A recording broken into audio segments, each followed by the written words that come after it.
An American Paella, a century of memories and experiences of becoming American and staying Spanish in Winters, California.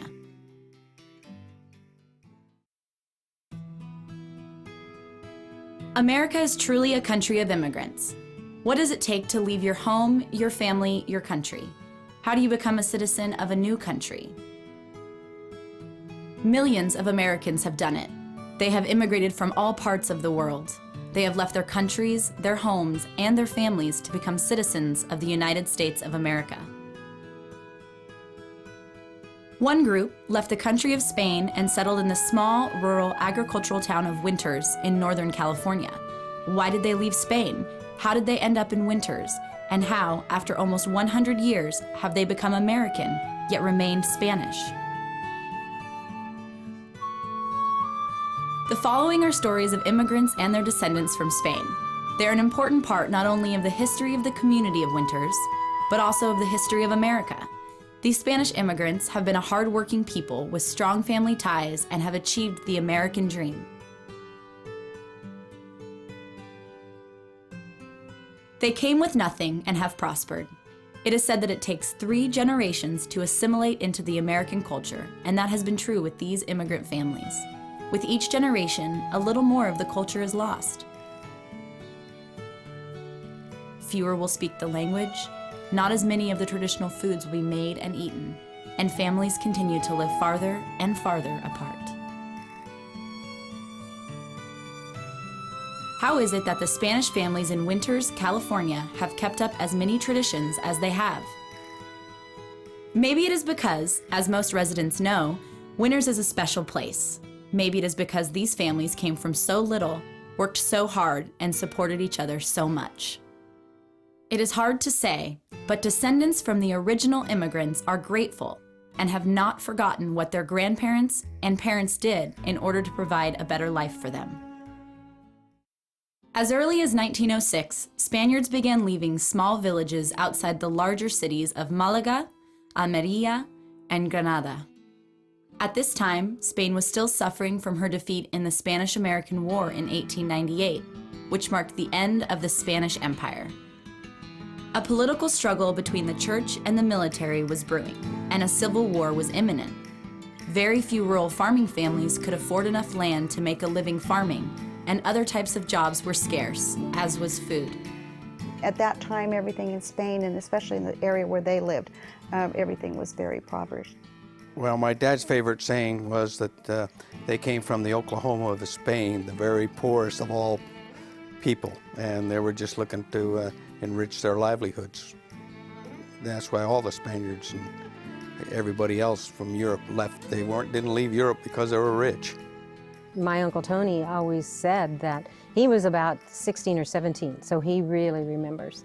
And he always said that Spain was not his country because all he remembers was hunger. Well, they were starving to death, really, most of them, I guess. There was just no opportunities there, you know. I'm a farmer. A farmer in Spain. We plant weed. We have some olive trees, and we have some goat and sheep, and almonds. Well, I remember all those hills we used to go and take care of the goats and the sheep. So that's how we didn't go to school over there. There was no school those days and at the little village. So all we did is just go to take care of goats or sheep. And that's about all we did. And the families were starving. And in order to survive, they had to work on other farms for food. And my grandmother, taking care of all these kids, was surviving on, like he told me, boiled grass and scraps from wherever they could get it. They had one child that died of malnutrition, starvation. And my grandmother, Martin, had a sister that lived in Malaga, the town, and she told her that there was ships taking Spaniards from Spain to Hawaii and guaranteeing them work. So my grandmother, unbeknown to my grandfather, got all the information and finally convinced my grandfather that they had to leave after they lost their child. A turn of events began the exodus of 8,000 Spanish citizens between the years of 1906 and 1913. Hungry, poverty-stricken rural Spaniards were ready to find a better life for their families.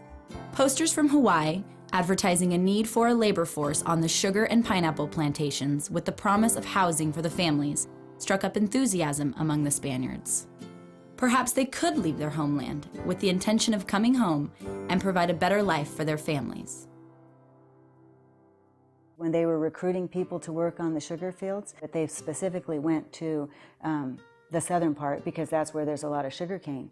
So that's where they had flyers, and they had an active recruiting of people from that area specifically because they knew of that kind of agriculture.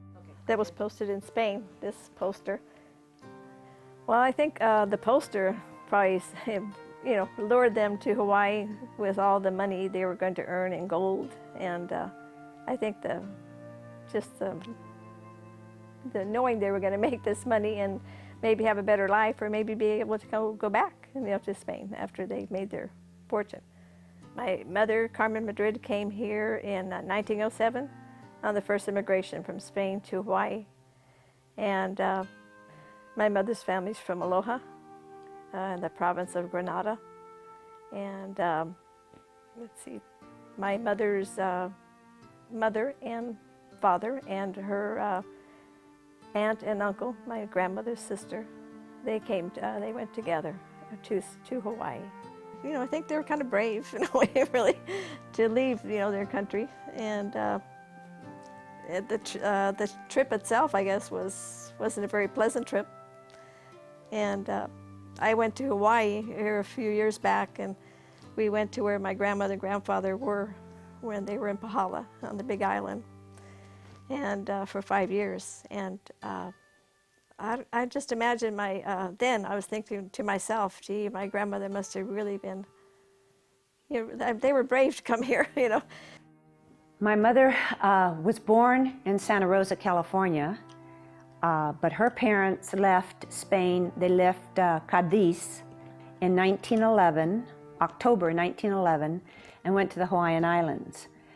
And on the trip over there, my grandmother had 5 children, my Aunt Della, my Uncle John, another Isabel, another Diego. Isabel was an infant. She died at 3 months old on the ship. My grandmother would not allow the captain to bury her at sea. And so she was buried on Maui. And then my Uncle Diego was a little boy, and a car hit him and killed him. And my grandmother went with her apron and put his body parts in the apron, and they buried him in the little churchyard in Lahaina. Mother and father left for Spain and came to Hawaii, all the way around the Horn, South America, and up to Hawaii, and I think it took 30 days. And then they got a 1 acre, a little house, and a cow, and some chickens, and under contract for 5 years. They had to work in the sugarcane and pineapple fields. My family, on both sides, wound up on the same plantation. And just like they had told them, they had a little village there for them. Houses, little houses, with a separate building to cook in, and a lot big enough to raise a garden. And they had a school there, and church, and they had an infirmary. For serious stuff, this was on the Big Island of Hawaii. The plantation was Pahala. And for serious illness, they would transport them by ship to Honolulu. My grandfather Martin was a laborer, so he worked out in the sugar cane. My grandfather Madrid he worked making was a tinsmith, so he made dishes, and he had a totally different position. Didn't pay much more, I don't think, than my grandfather Martin, but that's the way they survived in Hawaii. When my grandfather Machado was in Hawaii, they were selling these citizenships to the United States for $1. And in later years, he was so upset because he could have bought his citizenships for $1. But he was going to go back to Spain after they made a livelihood here, then they would go back. And of course, that never happened. And one thing I found out when I was over in Hawaii, we went through some of the museums and stuff. And I asked the curator, I said, why did you have Spaniards come over here? And they said, because they knew how to farm. The Portuguese and Spaniards knew how to farm. My grandfather Rojo did. He said that he worked out sugarcane fields from sun up to sundark, trying to make enough money to come to the United States, because he wanted to be a rancher here in the state of California. After working in Hawaii for 3 to 5 years, not making enough money, and not able to return home, the hardworking Spaniards needed to move on. They heard of California, a land of opportunity, and a land not only with rich soil, but also abundant water. Many began to leave the islands of Maui and Hawaii and travel to San Francisco. That was a good question. I asked my grandfather that, and for being he was completely illiterate. But he said, did you ever look at a world map? I says, yeah. He says, okay, take the line in San Francisco and follow it clear to Spain, and it goes right through Estepona. He says, I knew what I could grow there, I could grow here. Then they went to San Francisco, and others that had gone before them, they were very willing and wanted. In fact, they used to get into arguments because they wanted to host these families until they could get out on their own. There was a place for them to stay until they could get a job and a place of their own. My mother, because they were raised in a farm in Spain, and when they got to San Francisco, that wasn't their type of living. They were country people, so they came to Winters. As time went on, many of the Spaniards left San Francisco and began working in the fertile fields of the Central Valley. Eventually, groups settled in the Santa Clara Valley, in Santa Rosa, in Loomis, Vacaville, and in the hills between Vacaville and Winters.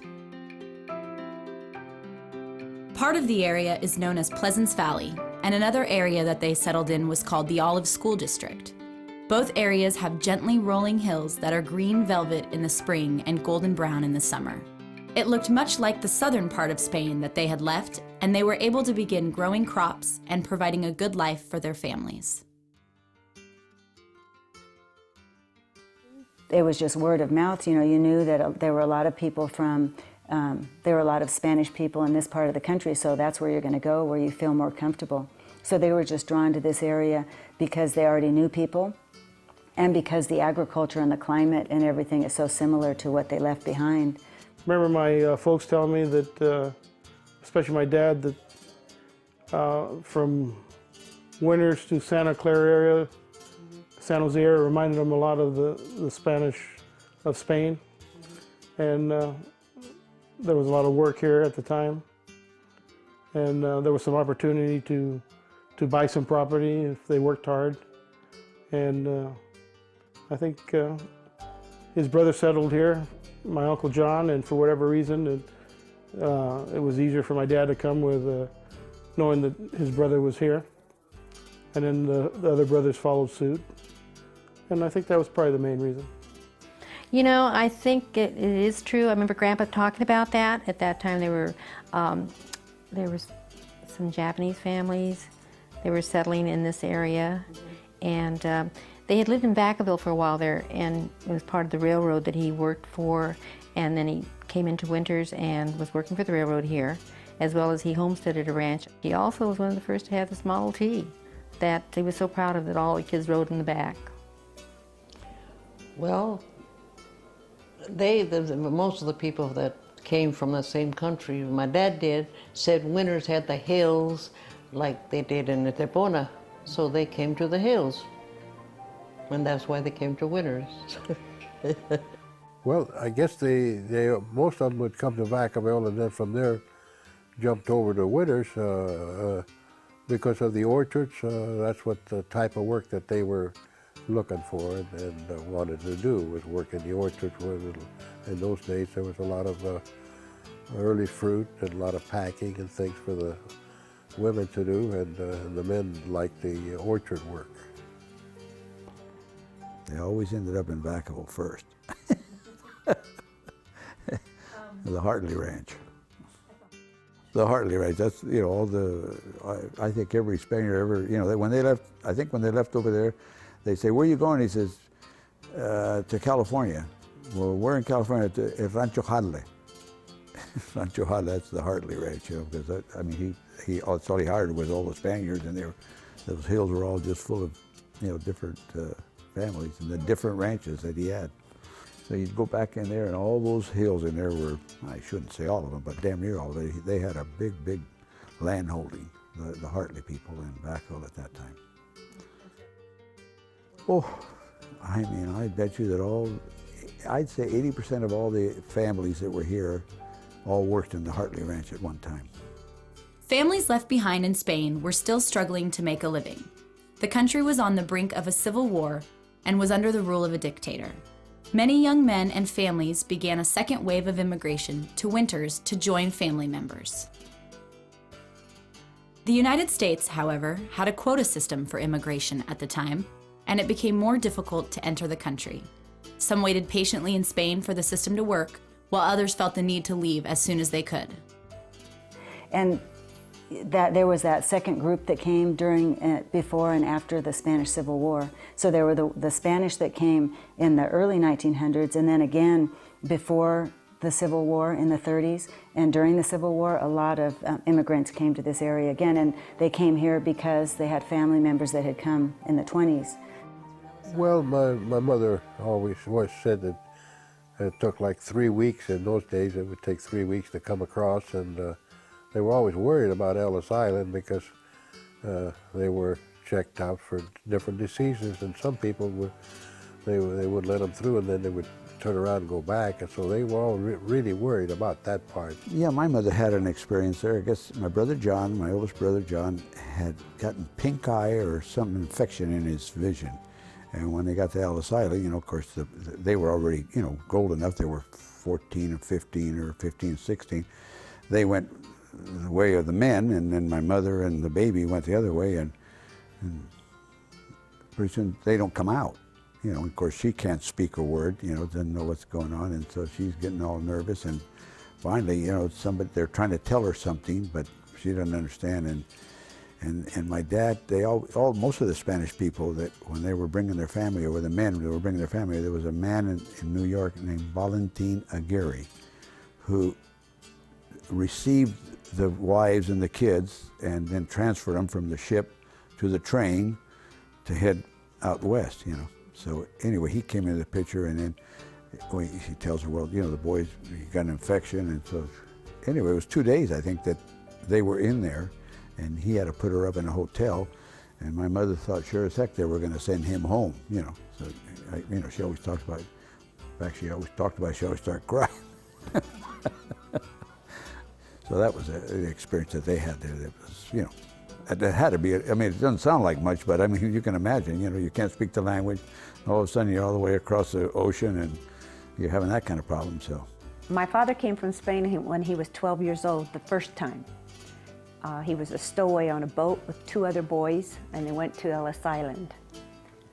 And they were found by a priest and were reported to the authorities that they were in America without parents, and so they were sent back to Spain.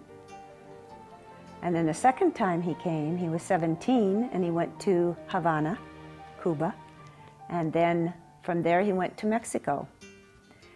He had a childhood friend in Mexico. His name was Diego Diaz, and he stayed with Diego while in Mexico. In the meantime, my uncle Bilbao notified him that he had a sheep herder's job for him, a contract if he wanted to come to California and then fulfill that contract in Yakima, Washington.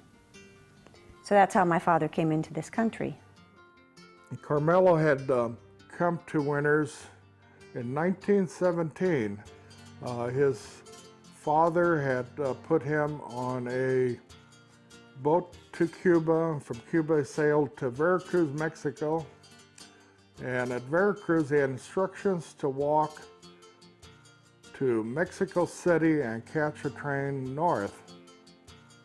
My father, Antonio, he ran away from home when he was a young man. And he came to Buenos Aires on a freighter. And I was told that he shoveled coal in the freighter to get to Buenos Aires. But then from Buenos Aires, I do not know how he got to the United States. But he did end up in Gary, Indiana.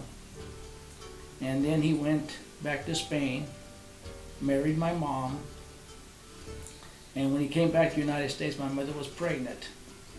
And so my dad sent for his wife, my mother. It was 8 years later. My brother was 8 years old when my dad saw his son in West Virginia. The recollection that I have is that Dad came over when he was 14 years old, and he went to Cuba, and then from Cuba came into the United States. And then he worked in the coal mines in Wheeling, West Virginia. My mom and my dad are both from Chivas, Spain. And my dad came here as a young man when he was about 11 years old. His grandfather, my grandfather, his dad, brought him here to work. They came together and to help support the family, which was left in Spain. We came just in time because in 1936, we came here in 35, but in 36 is when the Civil War started.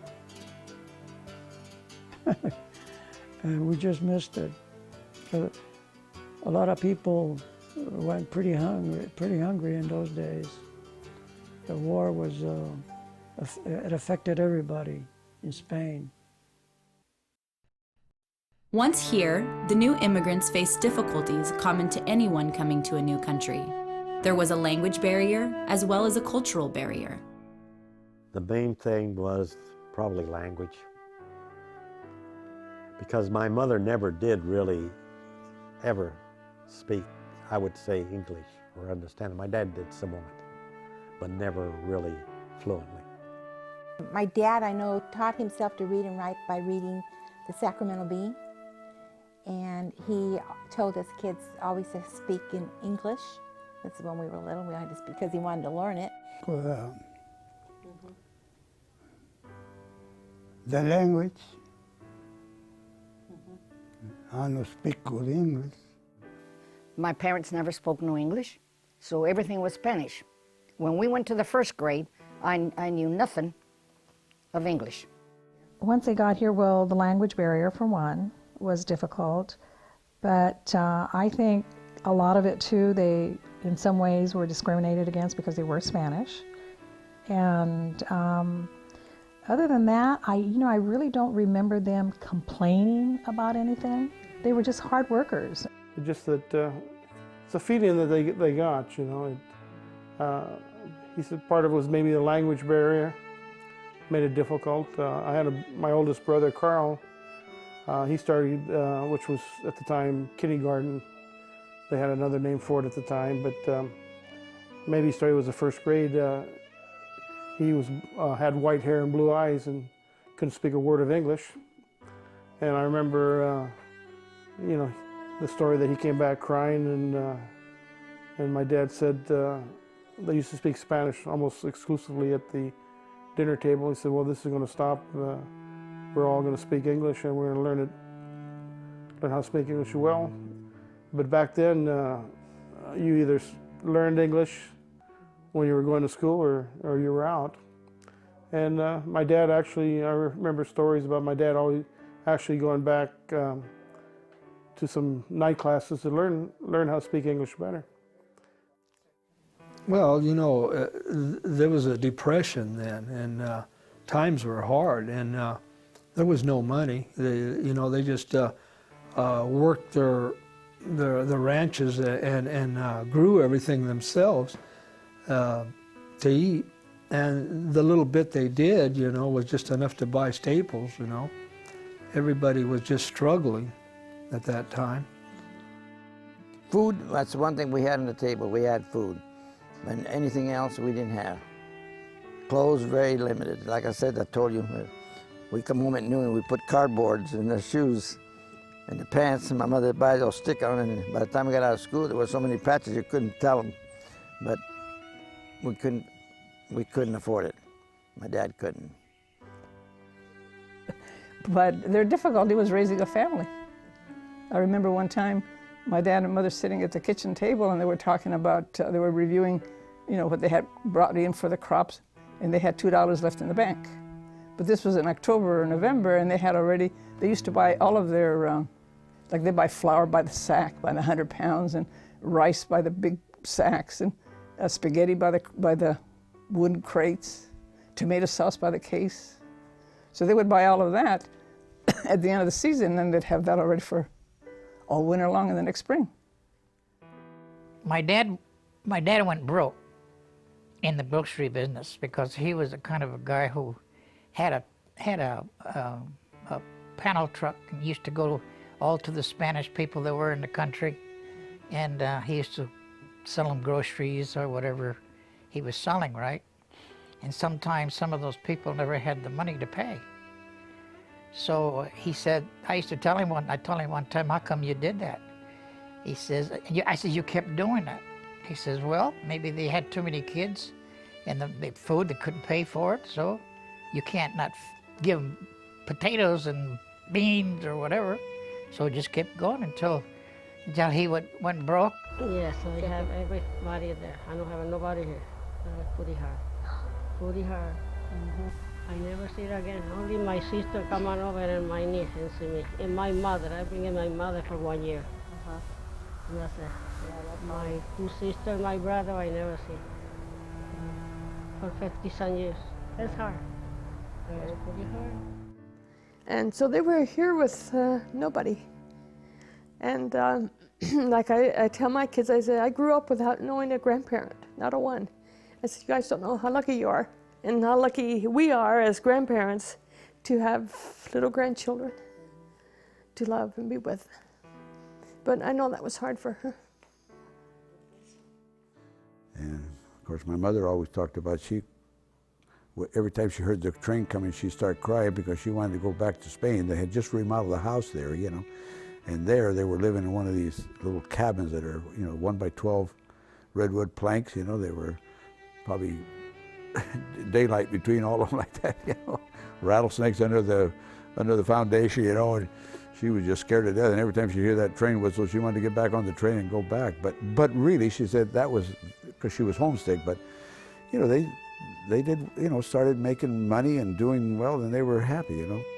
Well, the hardest thing was keep a job.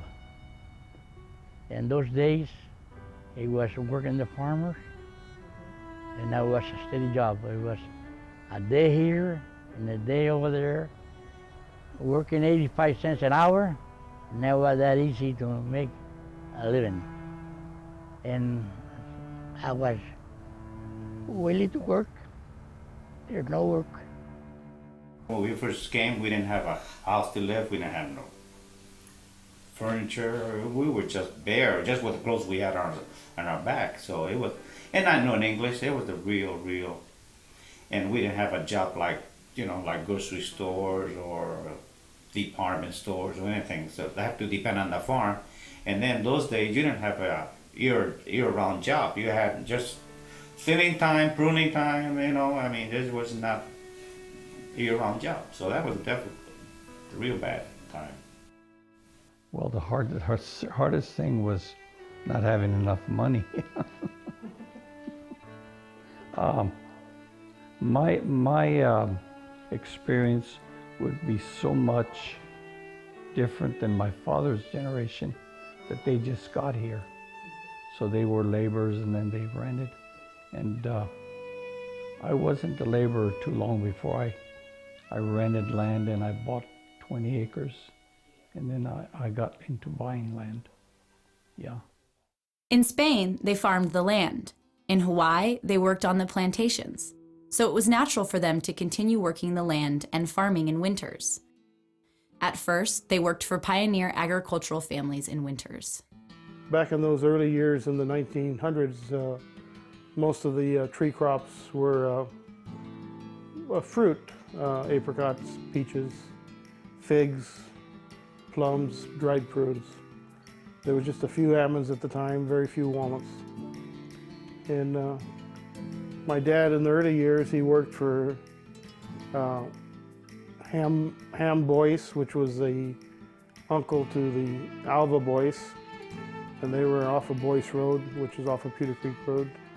He worked for Elmer Merchant. He worked for the old Sackett family, the Sackett estate on Pewter Creek. Those are some of the ones that I recall him telling me about. Gosh, we worked for the Griffin family and picked prunes on the Griffin Ranch. I worked for the Scott family up here. They used to have figs. We used to pick figs for them. The Thurber family, they still had the ranch up there. We worked for Carmelo Ramos. At that time, he started out with a small acreage. We worked with him some. The Brinks, the Brink family. I don't know, my mother packed fruit for them, but they used to have these packing sheds on the ranch. And so women would go and work. And then when the kids were old enough, they did anything. I mean, any kind of work you can get some money out of. My mother was probably most famous for her packing skills. Well, that's what she did in Vacaville when she was first married to my father. They did a lot of packing in the ranches then. And when she came to Winters, then she worked for the California Food Exchange. And she worked on the Tufts Ranch packing. And a lot of it was working on the different ranches, cutting fruit. Yeah. And work, well, you had to work. And they used to put the young guys, and of course the Spanish people are smart, the older guys are always lazier. They use the young guys for us to do the work for them. So they used to put us, and we pick like we were picking piecemeal by the hour, and then brag about us how good we were. So we work harder. Show you how smart we were in those days. They brag how good you were, so you always really work harder at it. Like a sport. It was like a sport. Well, then you could 14, 15, you could work at the food exchange. So I worked at the California Food Exchange. Stamping. Did a little bit of packing, but mainly stamping away. And I guess and then from there I worked at California Market and then Greenwoods. I was 32, I believe, and I worked for the Winters Express, the newspaper. And I worked there till about 30, 31 years. I was a proofreader, bookkeeper, we did everything there. My mother went to work too. She worked for Mr. Jeffrey, mending sacks. She worked for the food center, bookkeeping. And I know she worked at Days, for all the people that ever owned Days Pharmacy, until Rod Baker was the last one she worked for. I worked for Angelo, who had a packing house at my Uncle Dick Rojo's ranch, and I worked for him for about 4 years. Then I went to work for Maggio, who was a whole lot bigger than Angelo in business, and he had a shed here in town. I worked for him for 14 years during the apricot season and cherries. Best thing about it, they work all week, and my dad says, you guys work, I'll buy you a popsicle on Saturdays. So he used to buy us a popsicle. Every Saturday, we get a popsicle coming home from the ranch, from the Griffin Ranch. I never forgot Bertha's service station. At that time, I think it was Bertha's. And they were like food tramps. They had a covered wagon. And my grandparents and their kids, let's see, there was one, Isabel, Mary, Dick, Chris, and my mom. So they had 5 children. And then my grandmother's sister, Gabriela Rubio, and her family, that's what they did. They followed the fruit. And one funny story that's in our family history is when they were up in the Yuba City area, my grandfather got into a fight with some gentleman and bit off his nose or his ear. I'm not quite sure what it was. And they put my grandfather in jail. And my grandmother got, what am I going to do? I've got 5 kids. So what they got all my aunts and uncles and my mom and then their cousins, all the Rubio kids, and my grandmother took them into the county jail or wherever he was and said, look at all the children I have. How am I going to feed all these kids? And of course, they must have numbered about 10. They took one look at my grandmother with all those kids and let my grandfather out of jail. As time went on, these hardworking immigrants were able to purchase pieces of land for themselves. At first, it might have been a small parcel, but through the generations, more agricultural land was purchased. No, but his dream was always a farmer, and he was able to buy a piece of property, and then after that he started getting his own ranches and just renting, and then was able to buy Felix. It was Emil Felix or John Felix, I'm not sure which Felix owned the ranch, and that was his first ranch.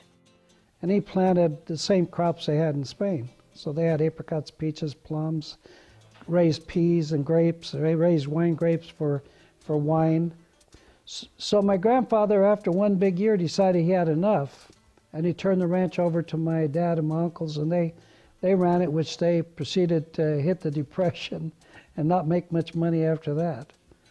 But the family generally prospered because they were all hard workers, and work ethic is really strong. The Spaniards have tremendous work ethic. So there was a lot of places for sale. Now, all you needed is good credit, and you could borrow the money. So that's where we did it. The banker knew we worked. Another difficulty they had when they were starting their farming operation was financing. They didn't have a lot of resources at the time, a lot of collateral, so that was a difficulty. And then when they finally bought the first little ranch, which was 10 acres, which is the original homestead, he'd have to work out for other farmers maybe 6 days a week and try to do the work on his own little place on Sunday. It was difficult on everybody. I guess he heard about this ranch up in Pleasant Valley, and that's where he put a down payment on. The guy who had it up for sale, whoever it was, I don't know who it was. And I think there was something like 180 acres or something like that on the first ranch they bought. And then they bought one next to it, the same amount. It was 180, 200 acres too. And so my uncle run one of the ranches, and my grandfather was in the other ranch that they bought first. He cleared the land, got the rocks and cleared it up and planted trees and started farming it. And I don't really know exactly how in monies what the pay was, but he had to clear the land before he could actually plant his trees, and this was all land that was farmed, that there was no irrigation, you depended on the rain, and he made a living there. But he also worked for the railroad during that time too. Things were very difficult up to the war years of 1940, 41. Things changed because some of the properties were taken away from the Japanese, and a lot of Spanish farmers stepped in and ran their ranches for them, and I think that's where that's where they took off from. I think up to then it was a real struggle for them to break into the farming business as owners, and their children were educated here by then, and they were able to do the bookkeeping and the things that are necessary to become a complete farmer. They were at a disadvantage there because they were limited in their, they knew when a buck was a buck, but they didn't know the intricacies of farm loans and that type of thing. What I remember is my grandfather always talking with the neighboring Spanish men, and they were all discussing who they were going to sell to and how much they were going to get paid for their crops. And they had to just learn that. They didn't know that when they came. It was just trial and error. No, we actually, we bought the first range, that was in 60, right, John? 1960. And about 3 weeks before harvest in Apricot Ranch, out on the, the horseshoe out on the west of town.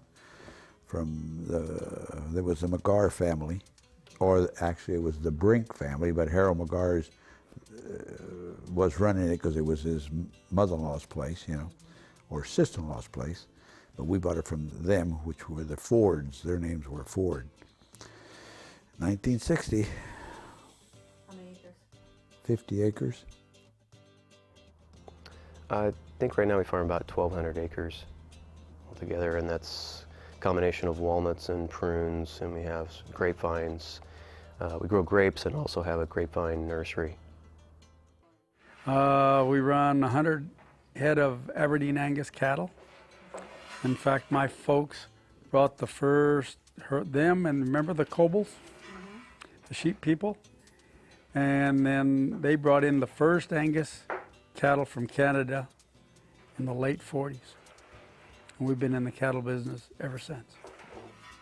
Yeah, beef cattle business, not the milking. These Spanish farmers and their families became an integral part in the history of agriculture in Winters. It was a family affair. Children started working at a very young age. Women worked alongside husbands. Money was pooled together as family money. All I know is we all worked hard. And my mother worked all her life until, until she couldn't. I worked all my life till I couldn't. No, I still was working last December. Well, I think it was all in the Winters area. We picked a lot of peas up in those hills. A lot of peas, lot of, in other words, and picked a lot of prunes in Esparto. If there was work, that's where we went. And I always used to say, gosh, can't we ever work in an almond hauler? Well, finally it came to an almond hauler. As I grew up, whatever I could do, I was a strong girl growing up, and my dad didn't have but one son, and so we girls had to pitch in and do whatever had to be done. Picked fruit, we packed fruit, we made boxes to pack the fruit in, we hoed the vegetables, we tended the fields. We picked the brush, we tended the cows and the horses, all kinds of things that we have to be done in the farm. We didn't have the boys. We had to pitch in and do it. She laid out all this food on the belt, and then we would have a break, go back to work. About 11:15, she'd disappear again. We'd get off, it'd be noon, we'd get to the house for lunch, and she'd have this lunch that was unbelievable. It took me a while to realize how she actually prepared the lunch. She was doing a lot of it at 4 o'clock in the morning, and then run home and do that. And so she'd have this big lunch for us, would never eat, run around the table making sure everyone ate. And we'd go back to work, and 10 or 15 minutes later, after 1 o'clock, after we were back at work, she was back there working. And same thing would happen at 3 o'clock. And then she was back there at night, with the dinner. We usually ate a lighter dinner, but had all that, and she was up late washing clothes and just doing this and that. Last one to bed, first one up, and I just, You know, to this day, it's hard to understand how she had so much energy.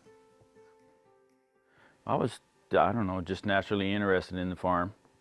So I grew up liking the farm and started driving tractor when I was 13 by myself. So I was working all day, 7 days a week during the summers since I was 13. Oh, move sprinkler pipe and we used to cut a lot of fruit when we were kids. And worked in the cutting shed. I punched the tickets, you know, as the women emptied their boxes, and I supplied them with everything they needed, you know, knives and things like that.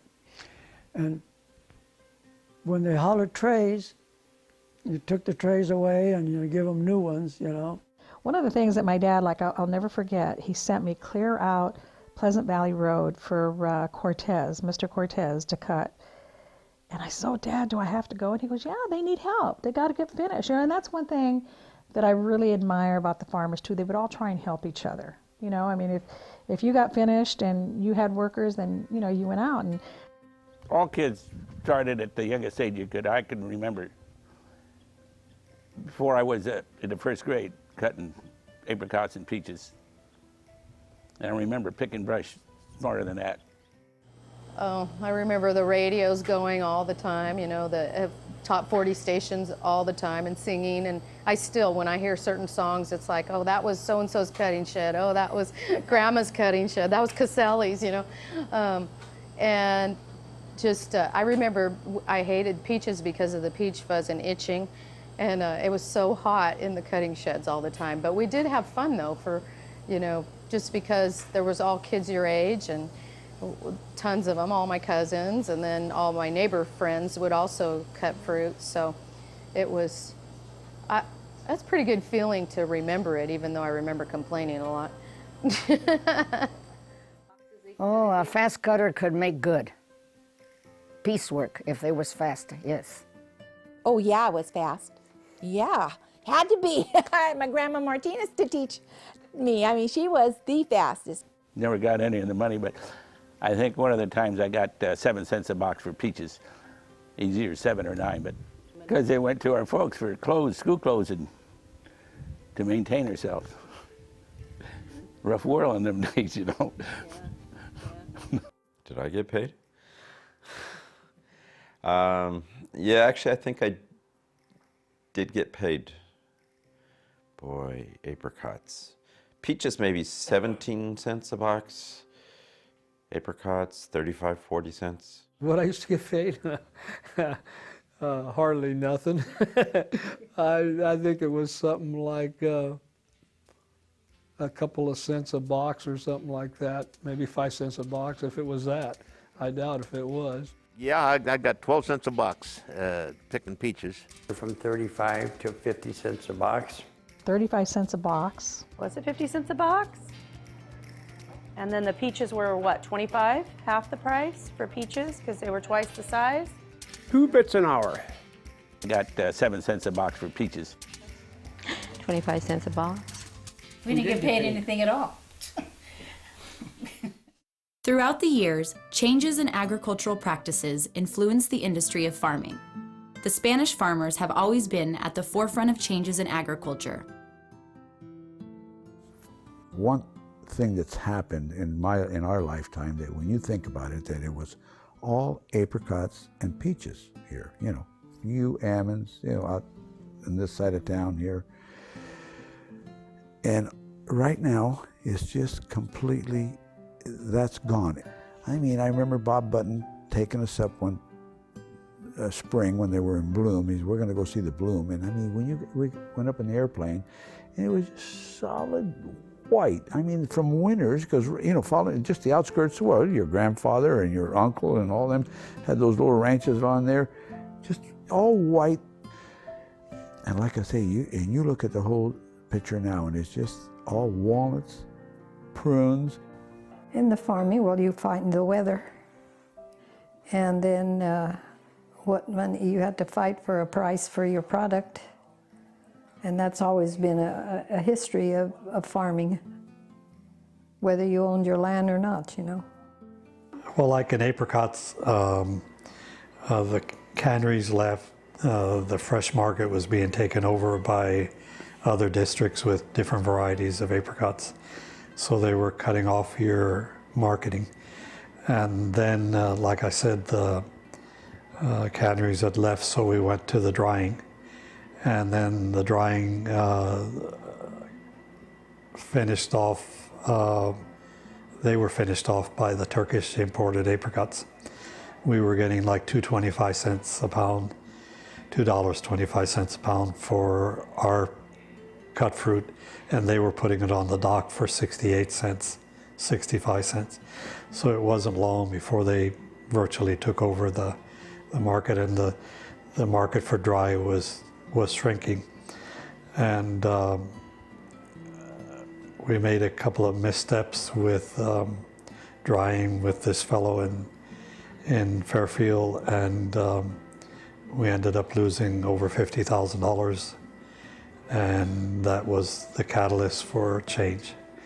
It had to be beaten into us. We had to be beaten down to the ground, but we were raised with them, and in your mind you thought you couldn't raise anything else, but we found that you could raise prunes, and Winters is an excellent prune area, and it's also an excellent walnut area.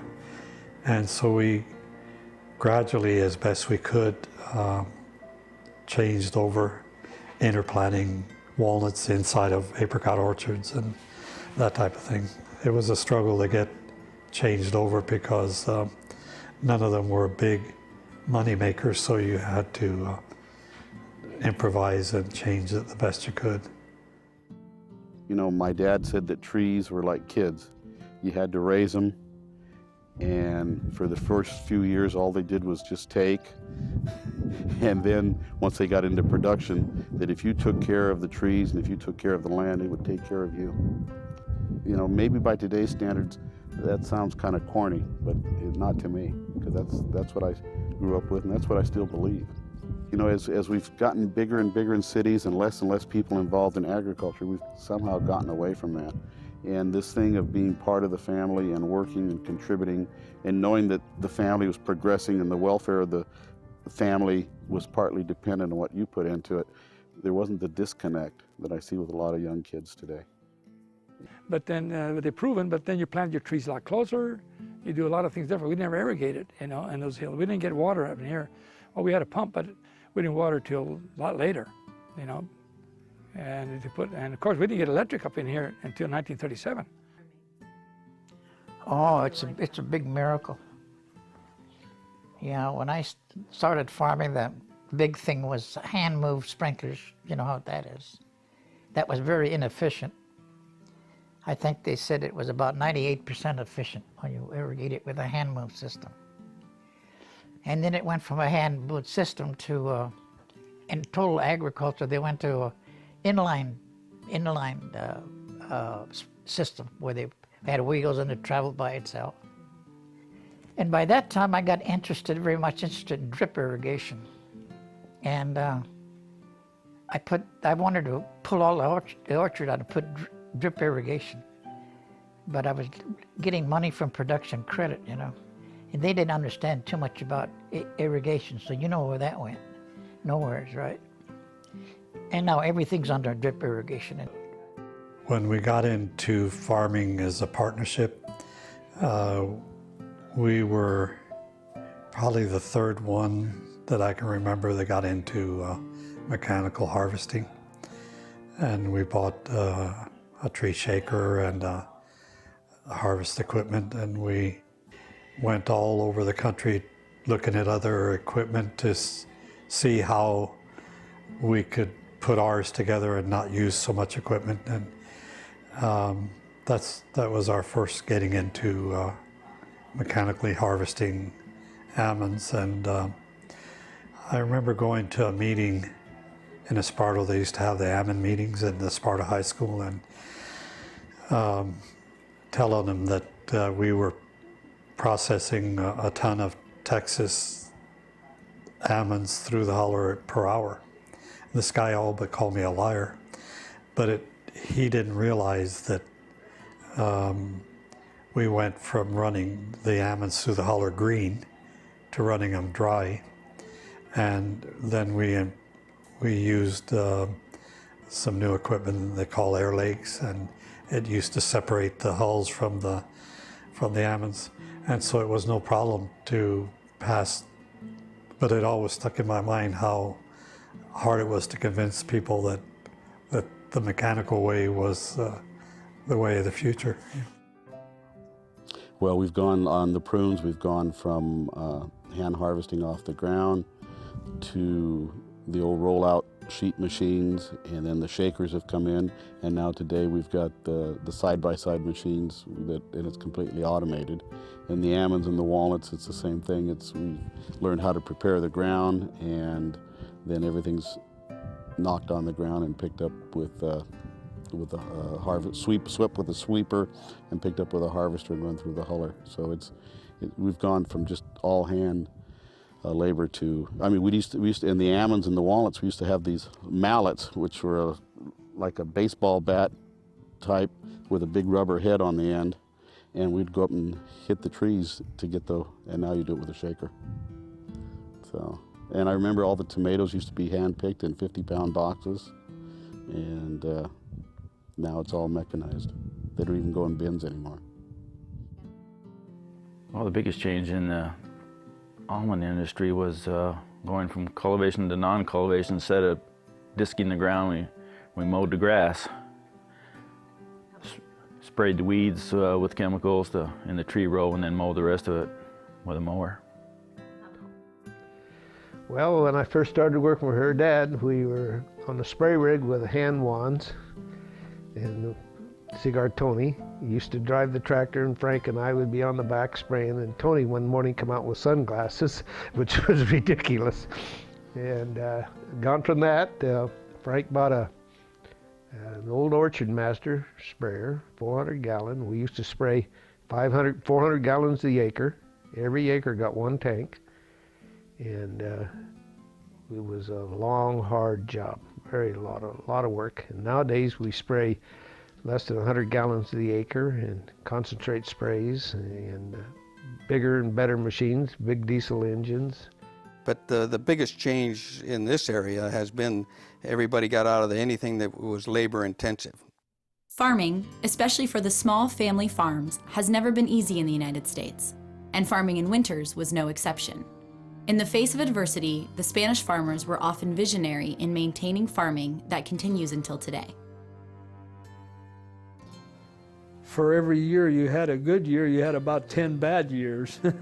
So, you know, that's why my father got out of farming, because it was such a gamble, and he got into construction. Kept farming. Still, you know, kept farming there, and went broke once and tried it again and went broke again. So finally, about 1977, gave it up and went to work for somebody else.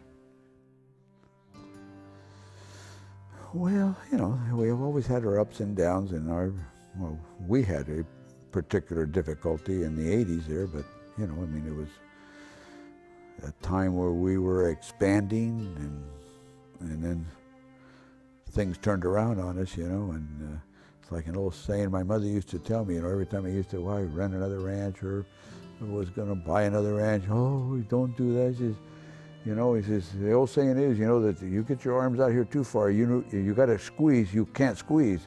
If you're over here like this, you can squeeze tight, you know. Anyway, and I used to think, oh, Mom, no, nothing like that's ever going to happen, but it happened. I had 60 acres of almonds that I had rented from George Crum,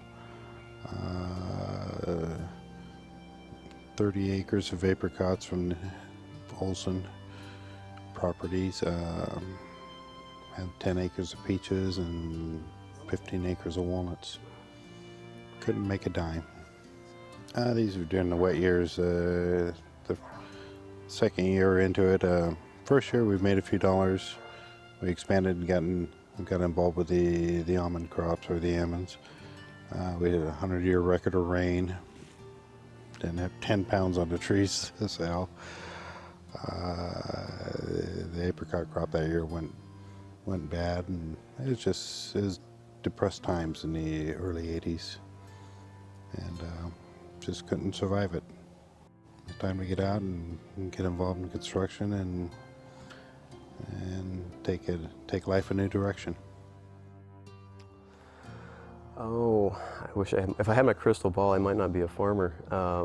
But you know, the changes are just going to become more rapid all the time as the economy becomes a global economy. Trying to keep pace with what the rest of the world is doing and trying to stay ahead of that is going to be more difficult than I think is if you want to be in farming. Flexibility is going to be a big part of who you have to be, and adaptability. If you can change quickly, it's going to mean whether you can stay in or not stay in. Things are going to change rapidly, I think, over the next 10, 15 years. Well, I think we're fortunate in this particular county that they're very aggressive at preserving agricultural ground, and so I would think that, you know, based on what their projections are for the next 50 years, that hopefully have at least 2 more generations of farmers that can happen around here. And you know, of course, a lot of things can change, but I think we're at the size of the farm where we're not too small or not too big, and we're still, you know, family operated, that we can continue on the way things are now. Yes, in fact, I have thought about going into farming. It's important to me to keep that alive in our family, since it's been around so long, since then when they came here, and I believe they were farmers probably before they came to America. I don't know if I have it in me to be that sort of farm manager, but I think, well, all the grandchildren will come to an understanding at some point. Hopefully we can keep it alive. In addition to farming, many of the Spanish immigrants started businesses in and around the town of Winters. Some of these are still flourishing and extremely successful. Some are gone, and yet others have recently begun. Well, my dad started in the farms, and then later on he bought a grocery store, a bakery, and he put a bar in it, in downtown Main Street, where the florist is now. That building was his. Well, eventually they bought the building. He used to deliver groceries all through the valley to the Garcia and Company. My mother sold it in 1944. My dad had died, so my mother just couldn't handle it. My brother and I were in the service, and she had no one to help her. So, my father was partners in Solano Grocery with Frank Lorenzo and Joe Codina. They were cousins. The 3 of them were cousins. And in 1939, they came to Winters, and my dad ran the store here in Winters. And they introduced in the California market a new modern grocery, because we had refrigerated meats, which was the first. We had refrigerated produce, which was the first, and the canned goods, which we still serve from behind the counter. But that was the first in Winters. We had the opportunity to, my brother-in-law Tony and Chuck Skaggs and my sister and Dolores and Juanita and Linda and I, we bought my mother out, and then we had a partnership going, the 3 of us, or the 6 of us. And then Tony went into farming, so Chuck and I bought Tony out, and then down the road, I bought Chuck out. The first California market was where the pizza factory is now, in that building there.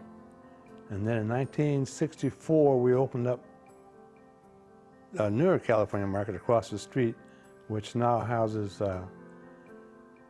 Buckhorn Catering. Well, and we moved out there on the highway on Grant Street in 1988.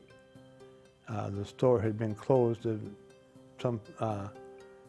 And the SBA asked me if we'd be interested in renting it, and so we did. We moved out there and eventually bought the building. So now we got down to this one store, and there's John, Jeff, and David there. Brad left, and he's in Colorado, but they just grew up with it, and it turned out to be, the business got to grow enough to where it could support the 3 families. Yes, they're doing a good job. And Linda and I are proud of the boys, and it makes me feel good. It's still going on. We've been there now since. The Lorenzos have been in business since 1939. Dad did a lot of things. He had some orchard land, he had cattle, but his main deal was in the service station business, and also had a restaurant at one time, but basically notorious for the service station. First service station, I believe, was currently where the Winter store is now. I think he leased one possibly across the street, but that was the first one that he actually owned, as far as I know. And then moved out towards 505 later on, where he bought a 10-acre almond orchard, and then developed an acre of it for service station. And at one time he also had plans drawn up to put a restaurant and motel over there, and that was over 20 years ago. So I would imagine he had good foresight, because he'll probably see that happen out there eventually.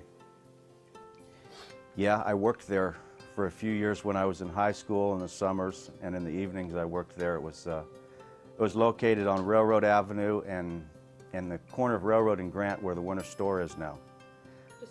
Very small station. I think it had 1 lube room, 2 little sets of gas pumps, maybe 4 pumps there. Red and white, all open.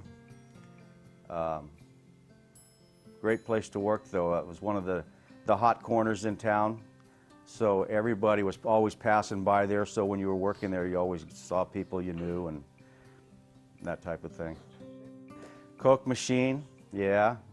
If you didn't have any money, you could still get a Coke, because you could stick your finger up there and get a couple of nickels out. But he also had an ice machine too there that was real nice. In the summertime, when people were traveling up to the lake and stuff, you could go in there, and we'd always have to go in and fill the ice machine, and we'd have to check it every once in a while too. So yeah, it was nice working there on that corner. I own a construction company. We do a lot of highway and freeway work, airfield work. It's called Vintage Paving Company. We're going on our 11th year. Really out of lack of looking for a job. But it's something I've been doing for quite some time, and as far as the asphalt paving, and the opportunity arose, and I stepped into it and started Vintage. I'm an accountant. My brother John and I were co-founders of Carvajal & Company, an accounting firm in Davis, and I've been in business for 20 years now. Started actually 21 years. Well, I kind of followed John through school. I went to Chico State. He was a couple years ahead of me, and when I came, I originally enrolled in the engineering program, thought I might want to become an engineer. And there was a recession at the time, and John said, "Hey, you should become an accountant," because everybody needs an accountant, and they're always hiring. So basically, I went into the accounting profession on John's advice so that I could get a job when I got out. That's right. Yeah, we're the largest accounting firm in Yolo County for sure, and we're ranked, I think, number 11 in the Sacramento, Yolo, and El Dorado County region by the Sacramento Business Journal. Okay, I own a hair salon, which I have owned since 1970, Camille's Hair Salon. I bought from Jean Spain. She had the salon before I did. And I've been on 19 Main Street for a lot of years. There was a temporary time where they were remodeling the building that we moved to another location on Railroad Avenue. But we're back on Main Street again, and been in business for over 30 years and still in business. One of the most fun places that's now opened is 2 girls who are Spanish, and they own Ficel's, which is a little restaurant in town, and it reminds me of their own living rooms, their own kitchens, because both of them love to cook, love to eat, and love to entertain, and that's been taken right into their little restaurant now. I think part of it, we wanted to be able to cook something that no one else offers, because so many people grew up with those foods that we were like, nobody cooks anything like that in mass anyway. And you have to go to a gourmet restaurant in Sacramento and have Spanish food that was peasant food, you know? And so we just love the food. And when we were in Spain, you know, we loaded up on saffron, so we just brought home boxes of saffron because we figured, okay, we have to make olla, we have to make chicken and rice, you know, and we knew we would have paella dinners. So that was kind of, you know, we'd have to incorporate it because that's just part of us, and we're doing whatever we feel like doing, so. The name of the winery is Berryessa Gap Vineyards, and it's sort of named after the gap that separates Lake Berryessa from Winters. It's a real nice landmark here in Winters area.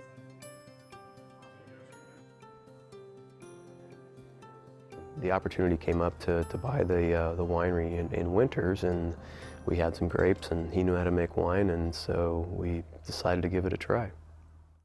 When asked what values have been passed on throughout the generations, individuals overwhelmingly stress the importance of family, hard work, and integrity. Families are very important, and that's just it. There is no ands, ifs, or buts. It's just, you know, their way of life is just, I don't know, a bond so strong in the families, the Spanish families. Even though you may not see them, but I feel just as close to my cousins as if they were my own sisters. And my aunts are like my mother, you know. Now that she's gone, they're like my mother. And so it's been like you just, you know they're gonna always be there for you. One of the things that really sticks in my mind from my grandparents on values, and I say this as I think it's a value, but and I know, I'm sure it is. It's how important your family, the way that she took care of us and looked out and for our best interests, and our needs went first. And I can still hear her voice, you know, not to push your kids to do the wrong things, and just a lot of the values on how you treat your kids and how you put them first, and taking care of them and making sure you're instructing them in the right ways. That definitely all came from her. And like I said, I can still hear her voice on telling me, you know, to do this, to do that, and just because it's ingrained so much with me, and I think that's one of the biggest things that she left me. That family was real important. I can always remember my grandmother saying that it didn't matter how big of a house you had, or if you didn't have enough seating to have everybody there, but getting them together was what was important, and being together. Strong family values. You know, one saying my Uncle Dick always said, blood is thicker than water. He says we might fight amongst ourselves, but no outsider better step in the middle. You know? Like in our family, we had 3 brothers, married 3 sisters. All the kids are double first cousins. You had a close-knit family, you know, at holidays, at parties, and whatever get-together, they all got together. It was a very close-knit family. I think that I passed on to my family is religion. We're Catholics. And I pass this on to my children. They all attend church. And to be honest, and if somebody hires them, to give them their money's worth. Yeah. Huh? Yeah. Now, one of the things is living your life in a way to set an example. Maybe not so much talking about it, but living your values of hard work, honesty, integrity, of taking care of your family. Above all else, you sacrifice for the family. It kind of is ingrained in me that I have to take care of course, my family, but also my extended family, which is the community, and which even goes further than that, some of the things that I've been able to do on the state level and a little bit on the national level. It was to me, take care of my family, take care of my family. I like to take care to everybody And make a cookie for everybody and make a dinner. Like today, my grandson called, he said, "What for dinner, Grandma?" I said, "Well, I don't know." I said, "Well, I'll be there 3:30. So make a dinner for me." I say, "Okay, I have something for you, no worry." So that's my cooking in my life, my family. And try please everybody. Oh gosh. Just always we came first. The children came first. That meant so much to them. And the love they had for each other.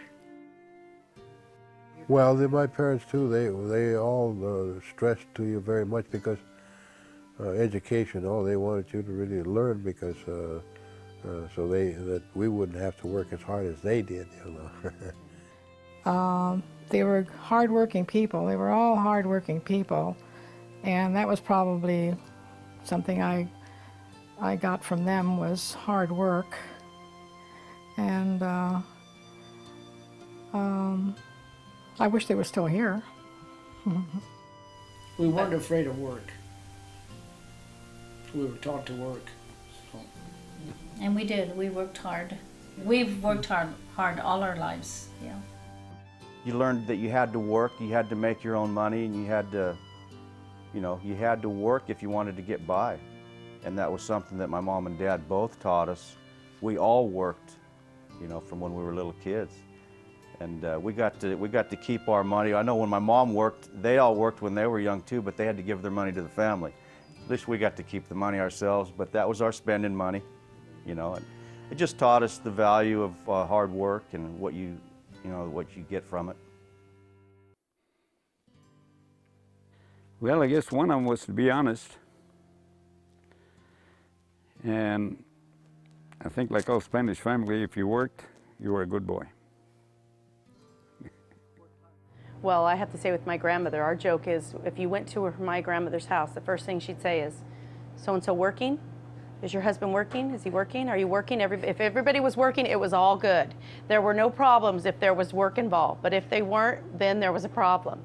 So probably hard work was one of them, though we spent a lot of years not doing that. But hard work, I would say, is one of the most, honesty, just integrity. It's just those characters of being, that your word was your word, I think. And I think even my dad, I watch him now when in this generation dealing with people where there's a lot of cutthroat different things, and he's just more of a, you do this because this is who you are, and you said you would, and that's what we do, and you look after me and I'll look after you.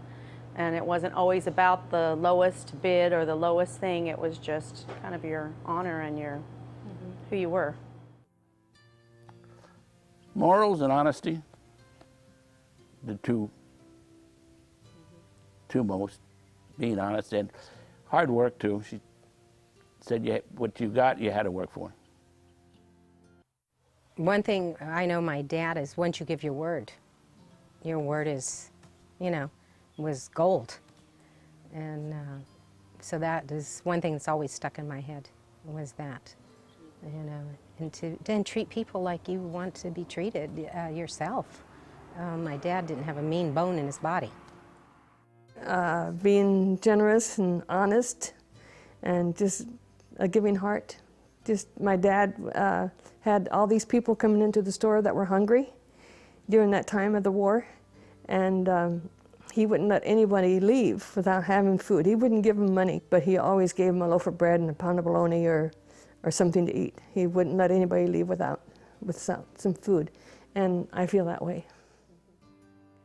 You know, I'd never heard my dad say anything bad about anybody. Ever.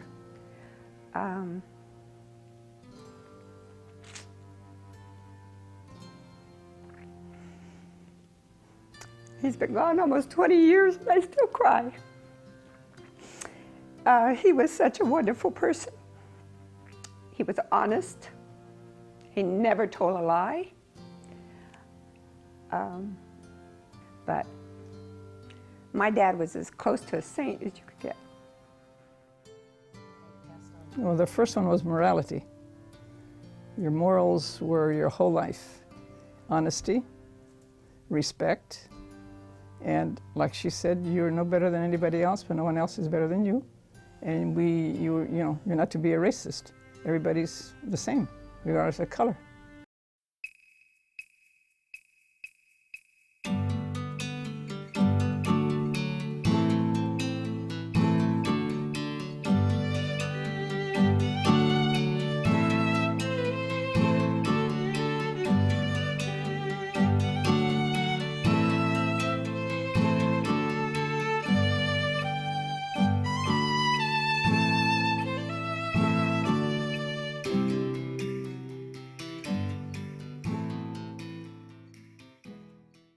Even though the immigrant families were proud of their Spanish culture, they knew that they had made the right choice of leaving their homeland. Life was better in America than it was in Spain. Here, they had the opportunities that they could only have dreamed of in Spain. They were proud to live in America, and many became legal citizens. Obtaining legal status and citizenship as an American citizen was for many a memory not to be forgotten nor taken lightly. But I will tell you that probably one of the most memorable things that I can remember with my mom and dad was becoming a citizen. I was going to grammar school, Beaver Union Grammar School on Grand Island, and my mom would go to night school that they had for, there was a lot of Spaniards, a lot of Italians, a lot of Portuguese people that wanted to become citizens, so they went to school to learn the Constitution. Then she'd come home, they had the little green book with a walnut on it. It was the Constitution in a nutshell. And she would teach him, and my brother and my sister and I would help them, with the English and what have you. And then they had to go to Sacramento to take a test to become a citizen. And the judge would ask them questions and about the Constitution and what have you. And they both passed, and they both became citizens. And my dad, and my mom were so happy now they could vote. And they learned how to read English, and they used to take the Sacramento Bee, and they could keep up with what was going on, and every year they voted. And that was really something that they were so proud that they were Americans. I remember when my grandmother, I was raised by my grandparents, that's why I always refer to my grandmother. I remember when I was in school and I was learning about the American Constitution, the US Constitution, and the preamble and all of that. And I remember she'd sit down and she'd say, "Tell me about it." So I'd read it to her, because she didn't read English at the time. And she used to tell me how special it was to be able to live in this country. She remembered when they lost everything in Spain and when they came here. And she used to say, "Be proud to be an American." I think in some ways, it's why I didn't maybe retain as much of the culture of it as perhaps I should have. But she said, if it had been so good, we never would have come here. And then she used to say, "So we live in America, we speak English now, and we learn all about the government and the freedom of voting." She thought that was really, really important. She wanted to become a citizen, and she studied the Constitution. She knew it better than I did. And here I had to pass the Constitution to get out of grammar school. And she was asking me questions, and we'd both go back and forth, and she learned it real well, you know. So, you know, she realized she lived in this country, and she was going to be a citizen, and that's what she was going to be. I helped a lot of them. Well, I think I was telling Grace, I helped Joe Gonzalez, because there was a few that were in here illegal. I mean, not clear up till after the 50s and 60s, and we helped them fill their papers and get them set up to go to Canada and come back in again and be legal. And he got his American citizenship when he was about 23, 24 years old. One of the first Spaniards in the area to get his American citizenship. Jim West, he was the mayor of Winters, and he asked me if I wanted a job with the city. But I had to become American citizen, and I wasn't at the time American citizen. So man, I went and did my papers and took the test and took it and became American citizen in 1955, 56, 57 anyhow. The community of Winters, and particularly the high school, has a very special community event. It's called Youth Day. Part of the responsibilities of the youth was to arrange a community celebration that included a parade, competitive games, a picnic, a talent show, and other social activities. For many years, high school students in Winters took on this task.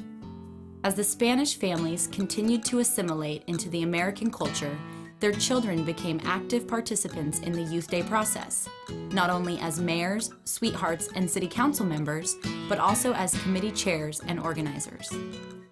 Oh, Youth Day was fun. Youth Day was held in the school grounds at that time.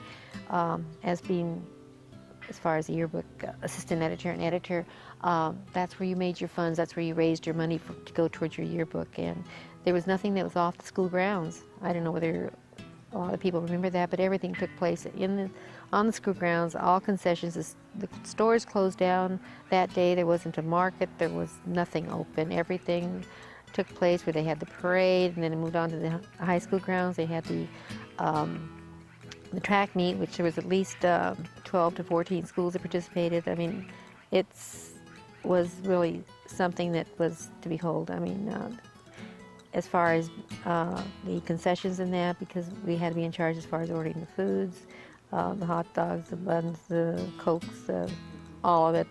It was quite a big deal. You had adult advisors, but the youth did most of the work as far as the ordering and hoping and praying that you had enough, and hoping and praying that you didn't lose money either. In high school, I remember being involved. The big thing was the track meet. The track meet used to be huge. There would be schools from all around would come to the track meet, and as students, we worked that. We made that happen. We also were involved with, there was a horse show that went on. It was run by students. There was a talent night, and again, it was all done by students, and whatever money was necessary, we earned and really put on Youth Day. It was a lot more hands-on during those days. Oh, I loved Youth Day. I remember having butterflies the night before because of the excitement, and we worked really hard on the floats, and I don't see that today. Oh yes, I'm from the very first Youth Day when I can remember being in the first grade and making flowers, taking toilet paper and folding it up, putting the wire on it and fluffing them. And then when I was a senior in high school, I was general chairman of Youth Day. So really involved. That was something we, you just never even gave it a second thought. It was just usual procedure to be Youth Day. Yeah, that was a big day. Well, we were going to Olive School. We always had a float. That's one thing, we worked on the float all the time. And Youth Day was a special day. That was the only time we came to town. The teacher would bring us to town. It was neat, Very important. It was probably the only thing to look forward to, other than maybe, activities that we did in high school or sports. But Youth Day it was a community thing. It was, And through the years it's changed, but I can remember my mother saying in high school, you know, when they used to elect a sweetheart, the students wouldn't vote for the sweetheart. It was like a penny a vote. So if you look back in yearbooks like in the 40s and the early 50s, most of the sweethearts were Spanish girls. We were very proud of Youth Day. We worked hard. When we were in grammar school, we couldn't wait to get to high school to be participating. And when we were in high school, our class, we would just really go all out to make Youth Day a special day. And we'd make flowers for months before that. And we would put them together and have a couple of days. And it was just, to us, it was a wonderful day. It just something to look forward to and something that we took a lot of pride in. And we were very proud of our Youth Days. As these youths grew into adults and remained in the community, many continued to serve the community in a variety of ways. I remember my grandparents saying, you have to give back. You have to be grateful for what you have, but you need to share. And also growing up with us sharing with other families, with food and whatever, it just becomes a part of you. So even in running a business, you see it as a business, but you also see it as a way of helping other people too. What contributions have the Spanish people made to the history of Winters? Well, for one thing, I think they've been very active in the community, whether it is being on the school board like our dad, or just being involved in local civic affairs. But the culture, just the people, the food, certainly enriched my life. I got in an accident at Lions Club. Joe Diaz was at that time a member. They had kind of split up, and he came. Well, and I just did it for Joe Diaz to make him, you know, and I joined it. And then I talked to your dad to be the secretary, and I made some real good friends. And then one thing led to another, and I became really involved then. Well, I've been president 4 or 5 times. I've been zone chairman twice for the district. I've been vice president. And I could have been governor if I wanted. It was handed to me, but I just couldn't take it. I was too busy in the summertime to take it. #1 club is Lions Club. I worked awfully hard in Lions, and I work still in Lions. I've been their treasurer. When Frank had me join the Lions Club, they needed a secretary. I'm still secretary. My dad loved softball, and he used to play softball. So he played with like Joe Diaz, and so then I guess my brother just really got the love for sports himself, and he really enjoyed playing baseball. But when he was in high school, he had an injury. So once he got over that, he really got involved in the summer league softball. And everybody was just so shocked when he passed away, and they knew his love for baseball. So they started a memorial. And that was very difficult for me because on Youth Day they had a dunk tank that they were going to raise money, you know, for the memorial for Gary. And that's when I really realized, because he passed away on April 5th. And on Youth Day, the end of the month, it's almost like when I saw his name, you know, Memorial for Gary and Molina, it just kind of really threw me. And with those funds, they did start the Winters Little League Park in his honor, you know, in his name. And now, my brother's son, who is also, he goes by Monty Molina, but his name is Gary Montgomery Molina, and he has a little boy named Gary Molina, which will be starting T-ball this summer. We did a cement slab. We helped put in a cement slab, what they call it, at the basketball court there in the park on 4th Street. And we helped build in a barbecue pit that we also barbecue for the foundation of the community center, I think it was, at those days. Oh yeah, everything was donated, yeah, everything was donated and just helped. We did Pat Biazzi, Tony Martinez, and all of them. It was the same bunch of people that we were active with. Felicia Diaz. She was the head of the committee, yeah. She was the committee person, yeah, and she was in charge. And if it wasn't for Felicia Diaz, I don't think Winters well, half of the thing they have today. She worked her fanny off, Felicia did. And you gotta give Felicia in that book a lot of credit. Yeah, I remember Dad being on the city council and read that in the 40 or 50 years ago in the Winters Express, but just a good people person, very influential around town. Everybody knew him, and good business person. Oh goodness, I belong to a social club here in Winters, the Beta Alpha Beta, for approximately at least 20 years. I'm no longer a member. It's been quite a few years that I dropped back.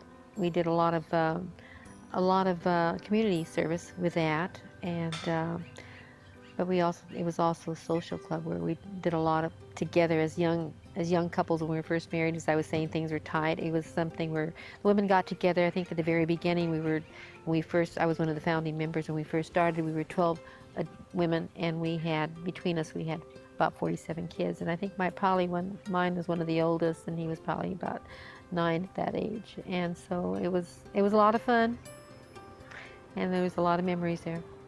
Well, I used to be in the Knights of Columbus and the Lions Club, Chamber, and participate in a lot of the high school and the school things along with the children. I've been involved with my children naturally as I come through with all the Youth Day programs. The Little League I got involved in and went as a vice president of Little League down to everything field maintenance. Been involved in working out with the fields at the football field, baseball diamonds. I actually started up a golf program for youth 15 years ago. It wasn't very successful, but we tried to donate 10 clubs to young kids. It took off for a while, and then we lost interest because I had to work so much and I couldn't be on top of it. The school got involved with, and then I think they lost their volunteer person. But volunteering my time to the community and to the kids has been a big focus on my part. I think Rudy Rodriguez and Linda Rodriguez is probably a role model for me. As my kids come in, they really help me get a better perspective on Little League and kids and how to let them learn and have fun. Not to be so uptight, maybe just relax and let them have fun. We started the youth football program. Got that started 8-9 years ago, and wrestling program. Started a wrestling program for youth, and then we got the high school program going. Worked with Harold Anderson, the community. Harold's great. He's done a lot of great things, and worked with Harold, and we were, with some other people, were able to establish a freshman athletic program at the high school. 6-7 years ago, we were able to, with some help from some donations and that sort of thing, renovate the football field. It's a pretty big project and took a while. We did that, and a couple of years ago, we, along with Dennis Mariani and Mark Ramus and a few other people, we were able to help put in the playing field at Shirley Rominger School. But and just involved with some of the programs at the school, and been on the site council at the high school and that sort of thing. But it's, again, I enjoy it. Sometimes for me, it's almost an escape from reality when I'm out, working on a project like that. When my parents, Mary Ramus and my dad, Carmelo Ramus, passed away, we were sitting down and we were trying to think of a good way to honor their memory. And my dad and mom were big believers in furthering your education. And we sat down one day and we thought it'd be nice to set up a endowment or a scholarship in the field of agriculture, where every year a worthy student in the field of agriculture or a related field in the biological sciences, they would be awarded a scholarship in my folks' name. It used to be where the scholarship started off at $500, and we raised it up to $750, and we plan to raise it to $1,000 a year. Well, currently I'm on the board of directors of the Davis Chamber of Commerce. I'm the immediate past chair, so I was chairman last year. I'm a Rotarian with the Davis Sunrise Rotary Club. Sit on a few not-for-profit boards and have basically all through my career. When I went into business, my stepfather, John Kammer, gave me some advice. He said, you know, as you get involved and start working with the community, you should always give back, and that would be a good thing. And then the other sage advice he gave me was never ever run for city council, because you might win. Probably the biggest reason I wanted to get on the city council was just concern for the town of Winters itself. Could see a lot of, especially when I worked down in Stockton, could see a lot of growth along the 99 corridor, a lot of small towns that were, you know, probably the size of Winters that just ballooned up just because development overtook them, and didn't necessarily want to see that happen to Winters, and could see the pressure coming from the south, from Vacaville and from other directions, and basically just wanted to have a voice in how the town grew. Well, the Winters Healthcare Foundation is probably the one I'm most involved in. I started just kind of going to their meetings after my mom died, because Dr. Bill Davis really was so good in coming to the house and taking care of her and taking her on as a new patient when we brought her home. And then within a short time, I was co-chairman of fundraising, and then I was on the board of directors, and then fundraising chair. So this all happened within a year, and so that was 4 years ago, and I'm still very active. I'm still on the board. Mm-hmm. Well, in 2000, it was about in April, about this time, that Dr. Davis announced he was leaving the HMO system. And so there were a lot of town hall meetings, and I mentioned that I had some ideas on it, and I've been on several other boards and some other foundation boards. So I wrote down some notes, as they'll say, on a yellow legal pad, and pretty much outlined what we'd have to do, the 501c3, and patterned it after some other things that I've been involved with. And of course went to a meeting in Dr. Davis's house, and then we decided to have a town meeting. So my wife said, no, you shouldn't go to this meeting because you're going to come back as an officer or something. So that night when I came back, she said, well, what are you? I said, well, I guess I'm the president. So anyway, we incorporated the Winters Healthcare Foundation, and we did that, and during the summer of 2000, then opened the clinic, the practice, in October of 2000, and we've been going on with that, and really a lot of community support. Well, I have a debt to pay. Winters and California and the United States has really been good to my family, considering everything that my mom and dad went through when they were in Spain. And I feel from an early age, I've just always felt that I need to put something back. The Spanish families in Winters have been very successful in maintaining familiar and traditional foods.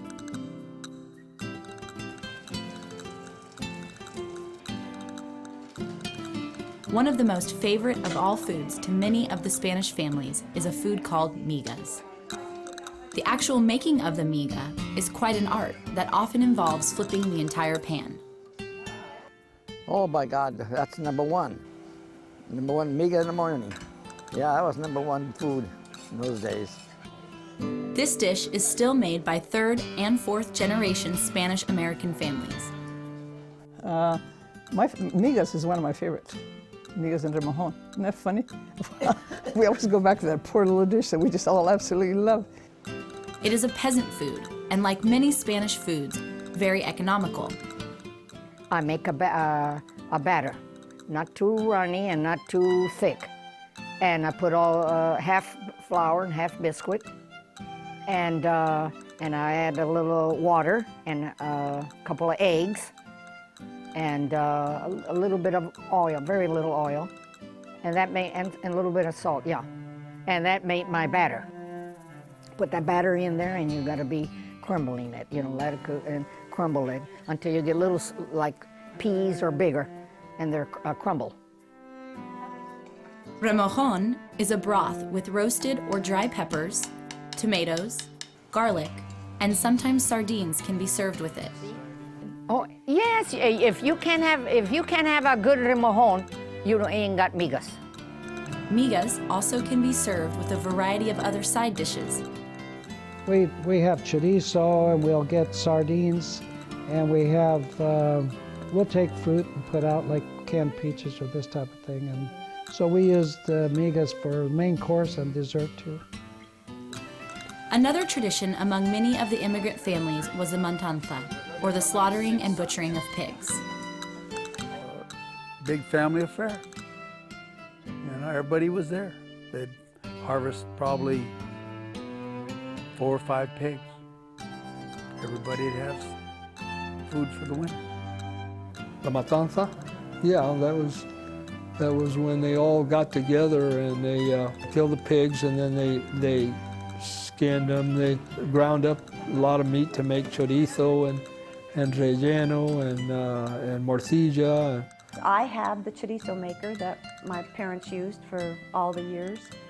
And we make the sausage and mix the meat up, the pork meat with the paprika and all the flavors, and then you put it in the machine and you crank it, and it comes out into the casing. The casings were all clean. They're usually beef casings, and they were all cleaned in lemon water. And they were salt. You could always buy them at the California market, get whatever you needed. And then we would make the chorizo, and we'd go like this with the crank, and it would come out. My job was to stop it and then put a string and tie it, and my mom would hang it in the garage, and hopefully it wouldn't get foggy and so it would get moist.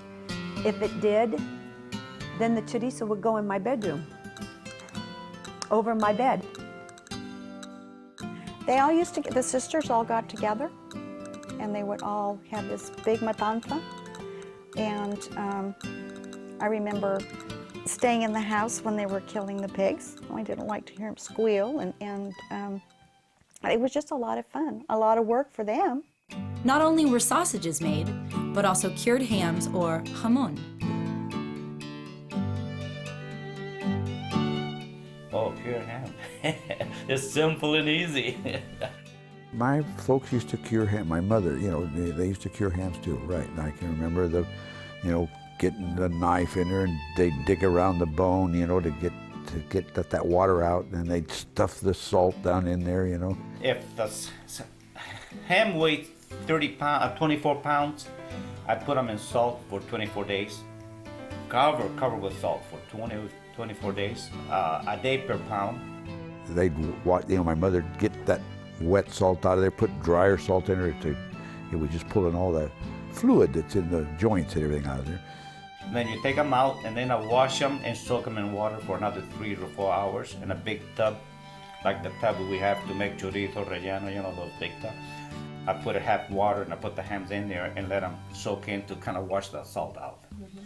And then Francis and I will we fight a lot over putting the pepper in the ham, and then we put the pepper in the cheesecloth and wrap them and hang them until September, October this same year. And they were good eating hams, I'll tell you that. One of the widely used foods in Spanish cuisine is the green pepper. The Spanish peppers? Well, it was our original seed, and it came from Spain. It was a regular Spanish seed, peppers, And they're a special, it's a Spanish pepper. I mean, there's plenty of peppers here. There's, the bell peppers and all that are like them, but the Spanish peppers have the skin on them is not so tough as the bell peppers and that, and they're better for roasting and for putting up, for cutting up for making fritas and that. And that's why we used them, especially. And so I've kept it up, and I save my seed every year, and I still have them. And hopefully I'll have them as long as I'm here. Gazpacho, a chilled summer soup, is very popular in modern Spain and in America. Spanish salad, which I guess is the peppers and the tomatoes and the onions and stuff, is just killer stuff. Now that is healthy food. Well, it was to me it was a summertime soup. The gazpacho that the winter Spaniards make can be very different than what the rest of the world makes. You'd have your red onion, your peppers, your cucumbers, your tomatoes, and always take the skin off the tomatoes, the vinegar and oil dressing, but that and have it very cold, maybe throw in some ice cubes in there, and that's how my grandmother used to always fix it, and we'd have that when we lived up in the Olive School Lane up in the country. Even though desserts are not one of the strong points in Spanish food, everyone has their favorite Spanish cookie and a memory to go with it. Oh, yeah. It's really funny because my father used to make the povadonas, and it was really cute because whenever he'd make them, and after he was widowed the second time, he'd always bring some over for the boys for when they'd come home from college. They'd have some to take back to school, and he'd bring some for John, and it's just a lot of memories of him making. I used to think, Dad, I don't make that. Rock, I still like rock. I like the Nickerman coffee. The harder they are, the better. Well, she makes mantecao. I don't make, my mother used to make mantecao because they're not good for me, too fat. And what we really enjoy was buñuelos. Roquillo. I don't know how to make them, but somebody keeps telling me they're going to teach me. Cookie? Well, I'll tell you a story about the Spanish cookies, the mantecaos, and my mother used to make these real little dainty things, like a little puff thing, and they had she'd sprinkle the sugar, powdered sugar on it, what have you, real dainty looking, and the nuns used to come over around Christmas time to my mother's, and my dad had a name for them. And the nuns would come over, and they wanted to know what do you call these? So my dad used to tease my mother. Well, why don't you tell her what they call them? Well, he used to call them peo de mojas. Go ahead and say what that means. And that's nun fart. Nun fart.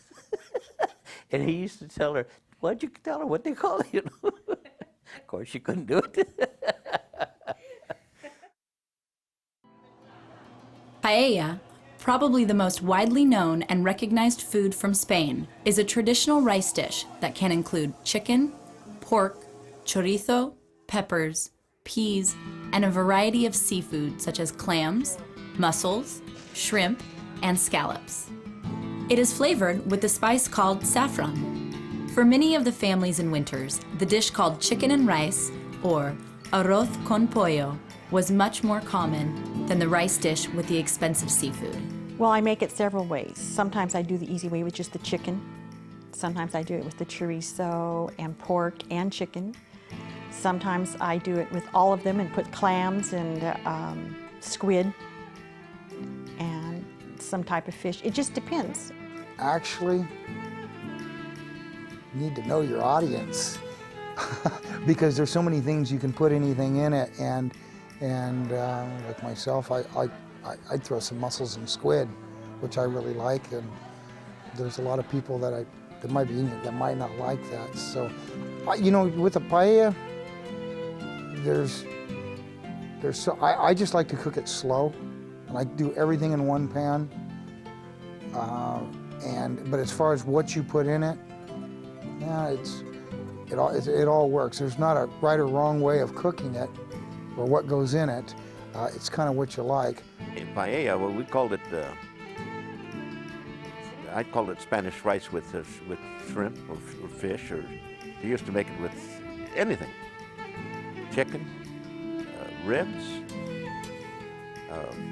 just chunks of meat. You know, they made it with just about everything. Oh yeah, I mean, Spanish rice. Yeah, and my grandmother used to make, and so did my mother. But they didn't. My father didn't like it that well, but my mother and I did, and she used to make it. And if we had, we'd make it with chorizo and sausage and different things. My mother would make it. My mother's recipe, the good old basic, we start with chicken and pork ribs, the broth, and she just put fish in it. Some people put chorizo, but we just put clams and prawns, depending on who's coming to dinner. The thought you get around with chorizo or rice or this or that, and one person likes it, and it's, to me, it's when I eat something that reminds me of the way my grandmother cooked it. And because it's not a right or wrong, it's what you were used to. Most of the first immigrants did not get a chance to return to their homeland. For some, there was not a desire to return since they had such a better life here. For others, it was not economically feasible, and it meant never seeing parents, brothers, sisters, grandparents again, which was very painful and sad. Well, I never saw her. I brought what I have there, and had nothing to go back there and see, look. Everything what I want is there. Well, I miss a lot of things. I miss a lot of things. I like it here, I told you the truth. I like it here. But I miss a lot of things. Over there we have a lot of holiday, we got on together, and a lot of friends, and all my family is there, and I miss a lot of things, really. I never miss too much pleasure because I work all my life over there. Got married, he says, I'm going to bring my family. I don't want them over there. And then you'd think back, he would be thinking about how rough he had it when he was a kid. And Spain wasn't doing anything for him over there. So when he came here, he said, no, he says, I'll never go back there. My mother went there at the same time I did, and he would not go. He didn't want to go. He says, no. He says, what for? I was glad to get out of there. But then when his mother died, he certainly didn't want to go then after that. He says, no, for sure I'll never be going there because I didn't go while my mother was alive. So why would I go now? After all those years without seeing her? What really was emotional was where I stood on the ground where they were from. Yeah. They were in the hills, and Grandma and Grandpa, when they met, they made kerosene and then farmed. And you stood on this hill and you looked down at the Mediterranean. And in fact, there's still some Rubios living there. So we went over there and we started meeting family. And, but when we were standing there where my grandparents were raised and looking at the ocean or the sea, Mediterranean, I asked Ellis, I said, what do you think? You're gonna leave everything you know, all family, and go somewhere where you don't know. I said, talk about gutsy. I said, that's what made the American country so good. Beautiful. What I like most is the ocean, beautiful, beautiful ocean. Antes estaba muy bonito. Ahora hay muchos edificios grandes. Está bonito, pero como yo lo dejé hace 20 años, se me hacía más bonito entonces que ahora. Y muchas flores por todos lados y muy limpio. Eso sí tiene, Estepona. As individuals prospered, many ventured back as Americans seeking their roots, trying to understand why their families would leave and to see who was left behind. For many, stepping foot in Spain was like going back in time, feeling that even though they might never have been there before, they felt like they had been there. They felt the presence of their parents, grandparents, aunts, uncles. Went to my mother's hometown. I felt like I had been there before because I had heard so many stories, and I could just, the things that I seen, I had in my mind that my mother had told us about, these water fountains and things that made on Main Street. So I felt like I'd seen it before. It was neat. I kind of liked it in a way. I liked the white buildings. And we went where I was born, the same house, because we still had property there when I went. And well, you might as well say I gave it away to my cousins. But anyway, it was interesting to see where I was born. Was kind of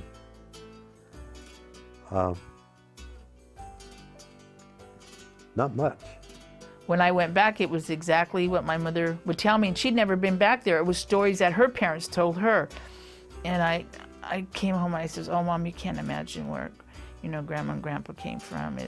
But the people were so humble, and just them knowing who I belonged to, who my relatives were, and because they remember who my grandparents were, and it'd give you that funny feeling, to know that's where your grandparents came from, and no wonder they do this, or no wonder these beliefs, or they believe a certain way, or the foods that they ate, it was almost the same way I was raised, So then it was like a whole picture. Then I understood a little bit where I came from, how come I am the way that I am, why my parents taught me to do certain things, the culture especially. I went for a semester. I did a study abroad program in Alicante at the university there. I visited 7 different cities while I was there. I was in Barcelona, I was in Valencia, Alicante, Granada, Madrid, Almeria, and then I got a chance to go to Murcia too. What did you think of Murcia? I remember going to this fountain that my great-grandfather built, which was really cool because it brought water into this town, I can't even imagine, because of the amenities that we have now and the things that we take for granted in everyday life, to be so excited over this fountain, which was so necessary and such an accomplishment and needed for this little town. And I think a lot of times people take for granted what they have, in terms of their family and who they have around them and stuff. And growing up in my family, it was like there was never a lack of people around to tell you what to do or, what to wear or whatever. And going there, it was just really cool because you got to kind of see where everyone was from and meeting all these people, and everyone's, primo of this person, prima of that person, and my grandson is your primo tercero and primo segundo, and I'm like, I don't even know who these people are, but they know who I am. Getting to go was I think it really did change me, actually. And it's not something I can put my finger on. It made me want to be closer to everyone. You're back there and you see the traditions, and you go back where your parents were born. I've been to my grandfather's grave, my great-grandfather's graves. They're all there in this little town of Chive. And it just warms your heart to, God, I'm crying.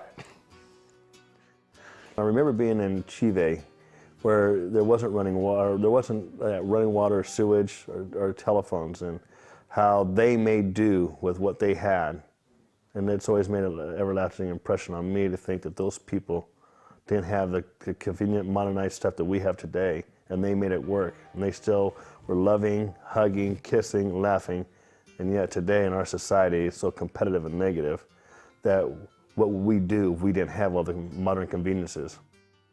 And I went to Cheever when my parents were born, and went to see where my grandparents were buried, and we saw that. And from what I understand now, that these little towns in Spain are very modernized. At that time, now they have blacktop roads, they have electricity, they have running water, they have all those kind of things, which they didn't have at all. My probably cherished memory is when my mom and I were walking the streets of Chive, and they knew we were coming but weren't certain when, and somebody saw us and just threw open the window and yelled out, "Aquí viene la hija de la Ana Maria," and we just were like dumbfounded, shocked. And before you knew it, everybody was throwing open their windows and yelling the same thing to us. And I almost felt like I was in one of those movies where they were throwing down flowers with just these showers of blessing and showers of, here they come, and they were running down into the streets. And my grandmother was so loved, and we just instantly felt that, and were overwhelmed by the joy and love as we came down. I enjoyed it, because I met a lot of people there that I never would have met, and I don't know, everybody was, and of course they were all surprised that I could talk Spanish that good. Everybody couldn't believe it. Here was a guy that never even graduated, and he could talk Spanish.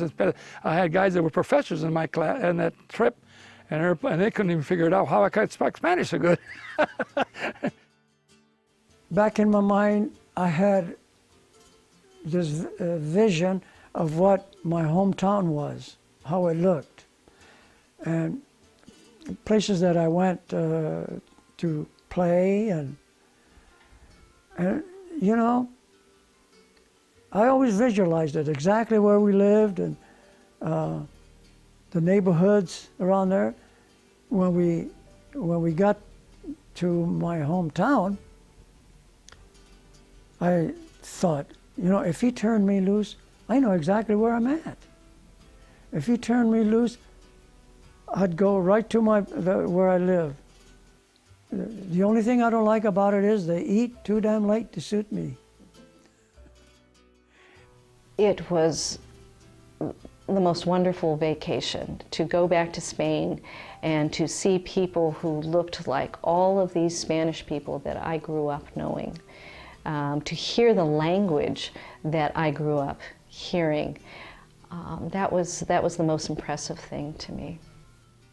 The biggest impression I got from that trip was that everyone looked like my family. It was very cool. The lighter skin and the noses and the hair, it all reminded me of home. It was kind of neat to see a whole country of people that looked like my family. I'll never forget, though, that the people in Spain, the minute they saw us, they would tell us, they would say to one another, those people are from America. And then we wondered why. And we asked our family, why? How do they know that we're not from here? He says, because of your shoes. I guess our shoes were a little different or something than what they were used to seeing, but they knew right away that we were not from Spain. And ended up going to Marchal with the whole family. And I met an aunt there that I had never met. She was my mother's sister.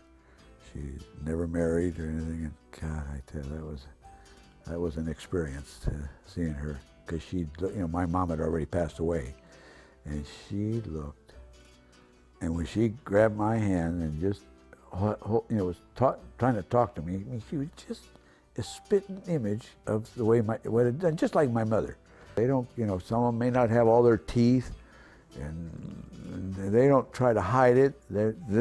And whatever the clothes they have, what you see is what you get. I mean, this is it. They're not trying to put on the dog. If they invite you to their house to eat, what they have is what they give you, and they're not saying, well, geez, I know you're eating better over there. I think, boy, they just do the best they can, and I mean, they just make you feel good with what they have. All those towns that I had read about and heard about for so long, it was like history coming alive for me. So all the while I was there, I was very excited. And for the first time in my life, I would think in Spanish. I had never experienced thinking in Spanish until I went to Spain. And then I was thinking in Spanish, and I surprised myself. That's really different. I immediately knew, that was where I came from. When I went the first time, I got to see my aunt there, and then the rest of the times I saw the cousins that were there. And that was quite an experience to experience your roots, and very exciting. I got chills. I kept thinking about my dad leaving the first time when he was 12. I'm thinking, how did he have the guts or the know-how to come to do this, to leave his parents, never see his parents again? It just blew my mind. And then they sent him back, and then he came again. Again he did it. Again he had to walk out of that village and go down Maria and do it again. And it just blew my mind. It was just a wonderful trip. I know when we went to see my father's homestead, and I met my aunt, one of my aunts, for the very first time, and the two cousins. It was sort of comical because one of my cousins had two sons, and it was really funny because as my husband and I sat there and watching her younger son, I looked at my husband and I says, "Who does he remind you of?" And he says, "Who else?" Meaning Manny, my youngest son. And of course, at that time, my cousin said to me, "Well, what are you saying?" And I said, "Well, I just can't get over how much your son looks like my youngest son." She says, "Well, what do you expect? We're related." And I laughed. I thought, well, yeah, that is so true. Oh, it was wonderful. It was just kind of like, I guess, the ending to the story, because you've always heard it, and and it was being around the culture and all of the food. It was our heritage, our grandmother, their life, the way they were, the way people are. It just was, that's what we said. Well, no wonder, no. Descendants of these hardy immigrants from Spain are grateful and appreciative of the sacrifices that their families made for them. They understand what it means to be American. Well, I tell you, I can't thank my parents more, and my dad. I mean, at 15 years old, to leaving home and coming over here and trying to better himself. I mean that is really something. I mean, you got to really think. When I was 15, would I do something like that? I look at my grandkids now. I mean, could they do that? I mean, They had a lot of guts, I tell you, to travel halfway across the world and wind up in winters or in this area. So it took a lot to put all those kids in those boats and ships and come across. The only thing I have to add is the Spanish immigrants that came to Winters became the backbone of agriculture and as far as orchards in the Winters area, and became some of the most wealthy farmers there is in the Winters area, and the less recognized. But something, they didn't care. They were very humble. And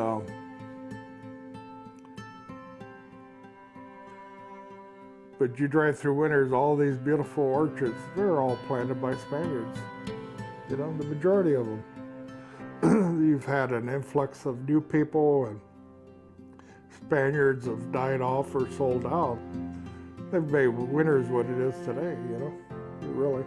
She felt that when people came here from another country, it's fine to embrace your culture, but you should embrace the U.S. and you should, if this is, instead of complaining about it, if it's that bad, when she would hear people complain about the United States, she said, well, go back. Why would you come here then?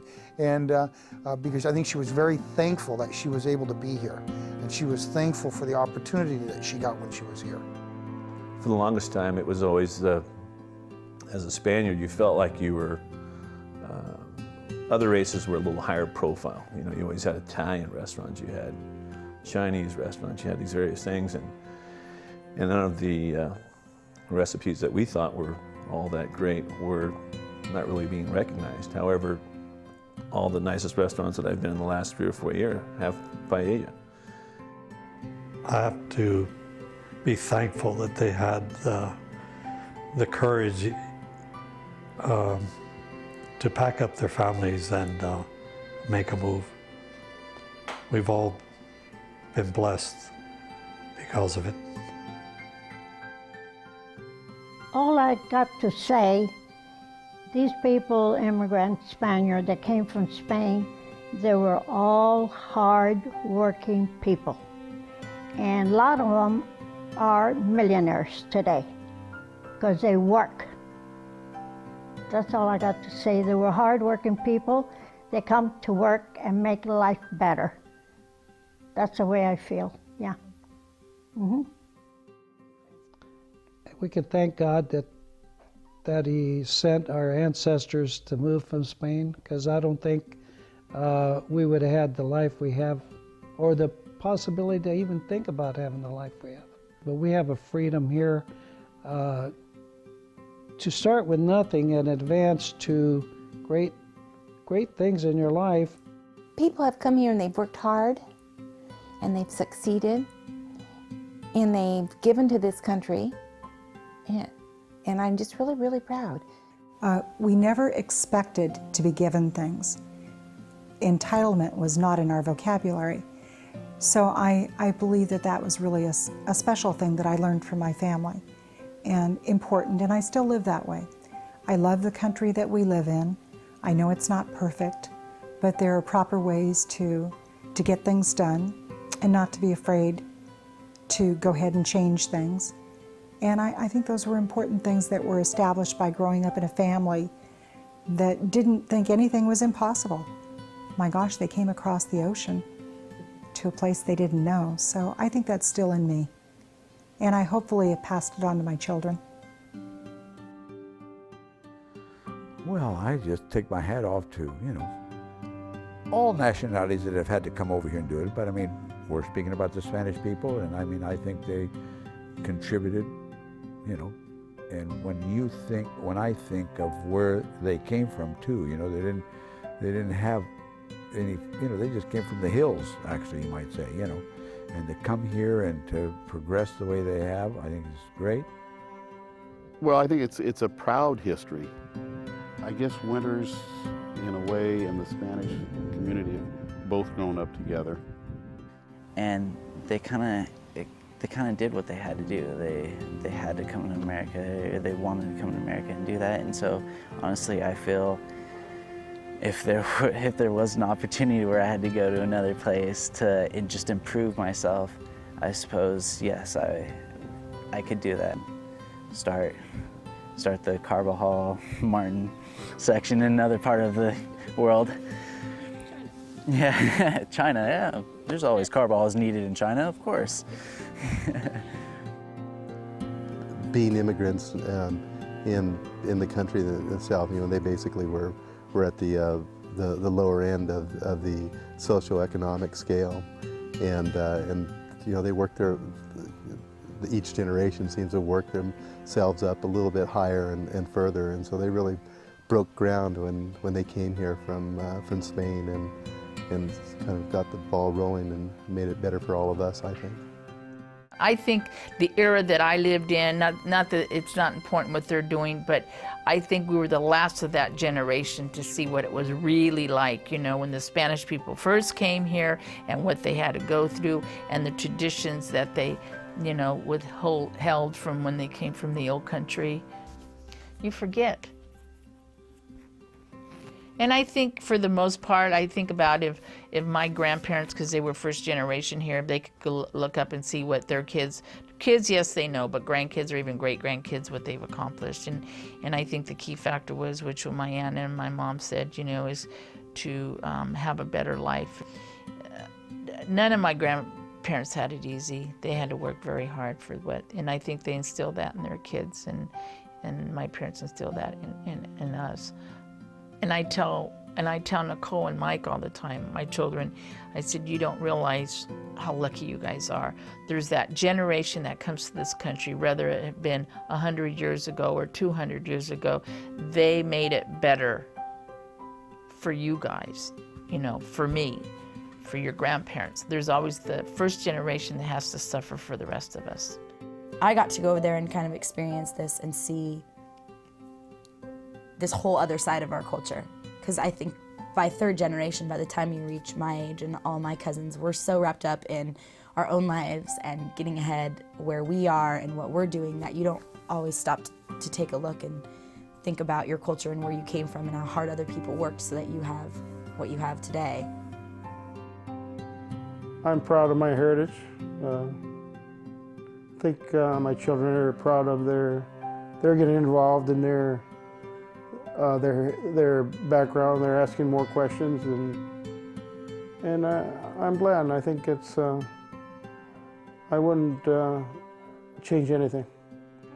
But I think these people were so resilient, and I think that they gave so much to our area of California through their agriculture, through their heritage, through their dance, through their music,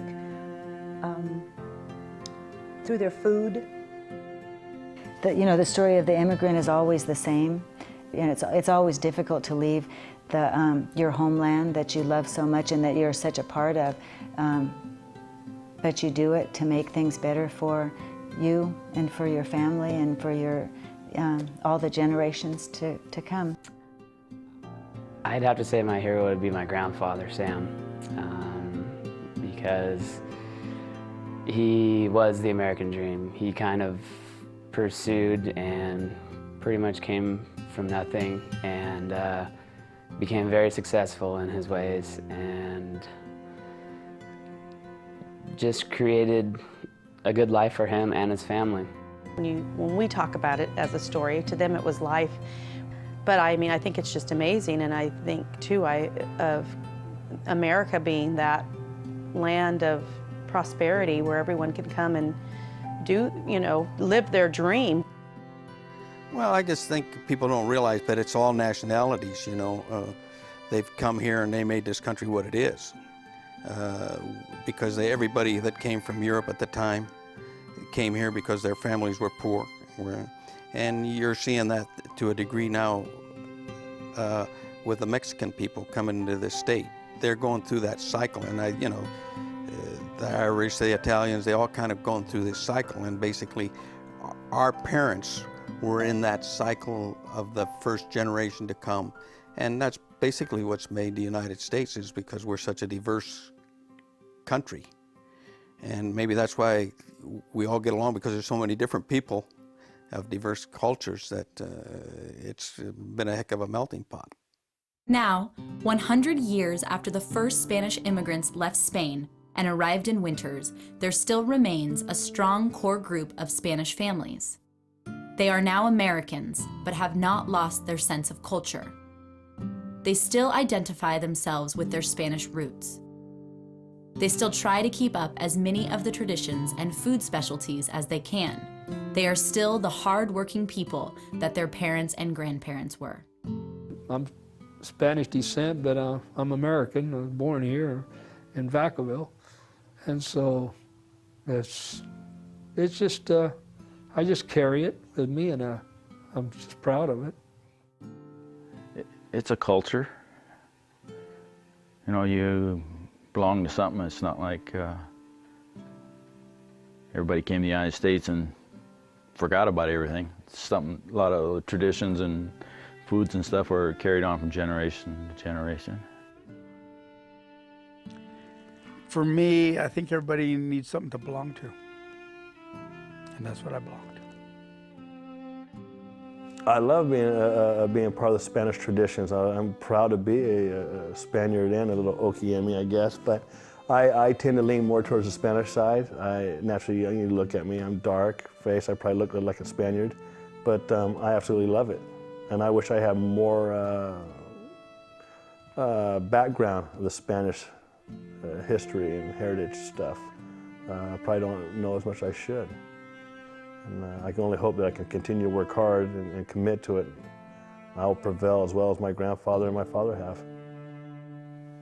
You know, that's really hard to put in words. It's just something that I'm proud of, and I'm glad to have that heritage.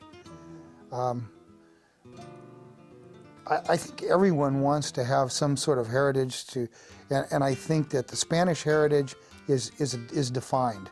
It's defined in our food. It's defined in a lot of the ways that we think, and there's so many aspects of it that define you as a Spaniard. And I feel that gives you a little identity on who you are, you know, where you came from, proud to be an American and all of that, but the culture, it's nice to have that culture too, that heritage and culture. I love the heritage, as I said, of you know, you don't have to have a lot to be rich. And I feel like I really get that from my Spanish family. Having, sitting at those tables cramped in and everybody just into one another and really caring about it and the conversations and all the bonding that happened over the table and the true care and concern, that is rich. And I feel like I have everything because of that heritage that I can lean back on, that I can fall on, that I can draw from. Those experiences of having some true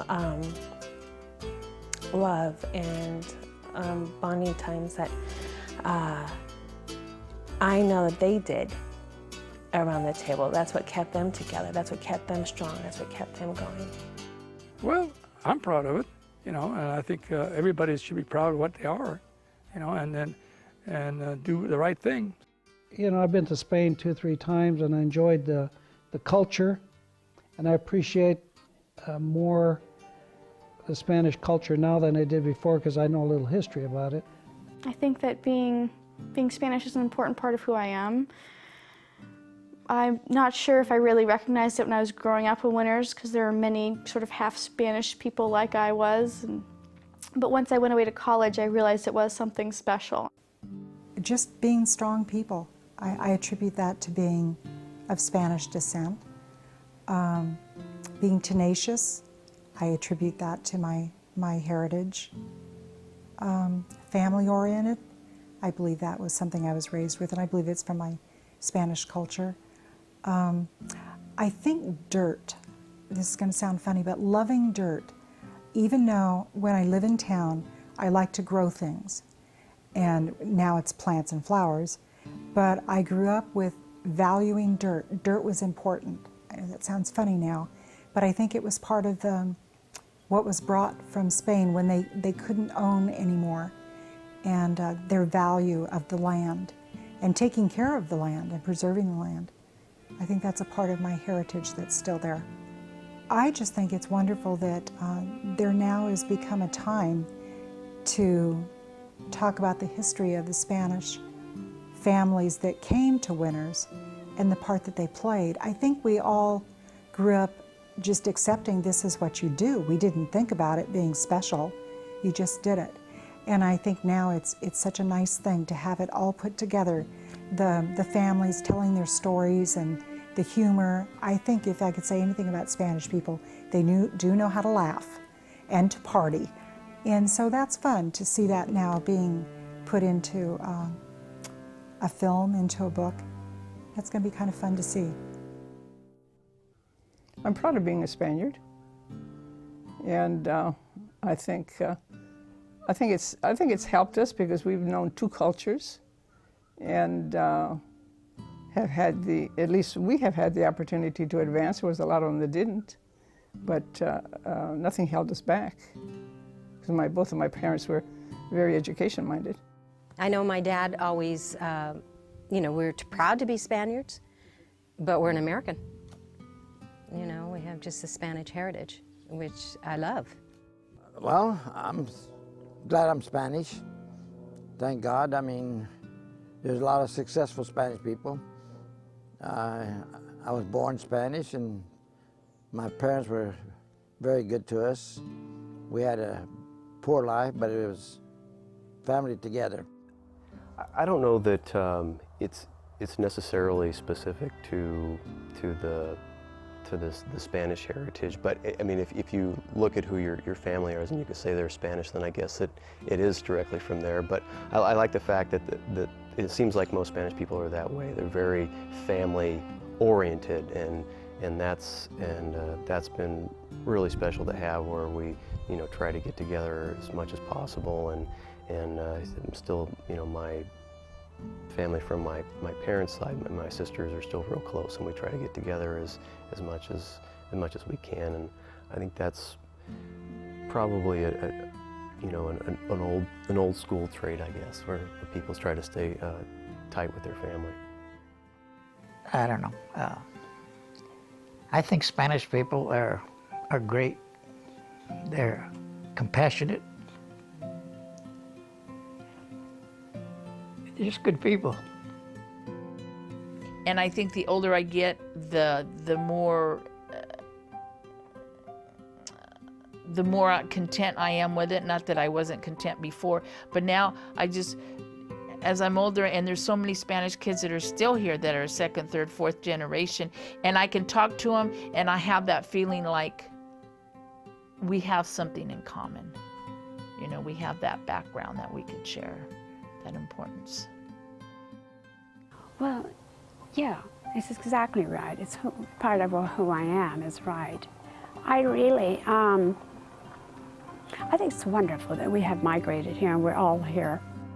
Well, I guess we all have to be something, and so I'm proud to be Spanish. I'm proud of where my parents came from, who they were, and family background. I am an American of Spanish descent, of course, and I'm proud of it. I don't know that I would do anything over again, except maybe that it would last longer.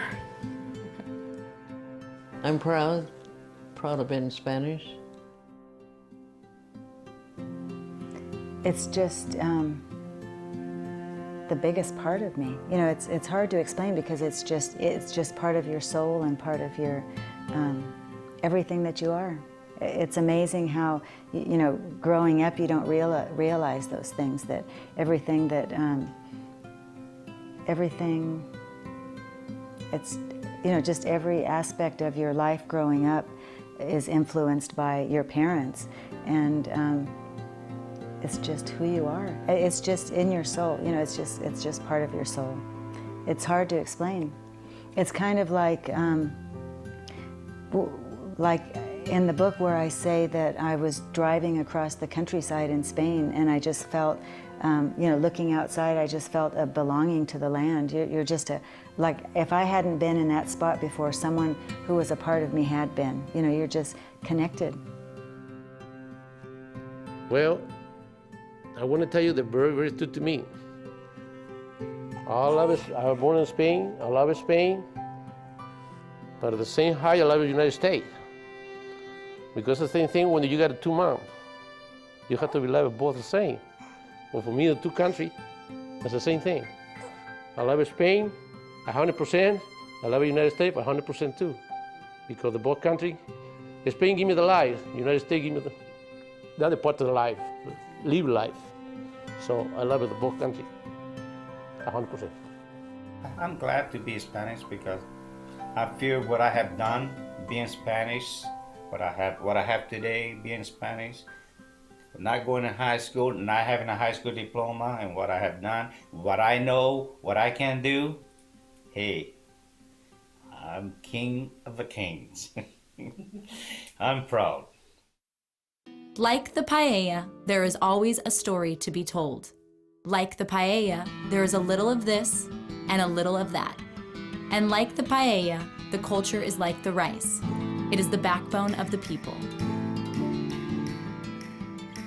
Only now, the paella is not in Almeria, Malaga, Lublin, Estepona, or Marcha, but in America, and especially in Winters, California.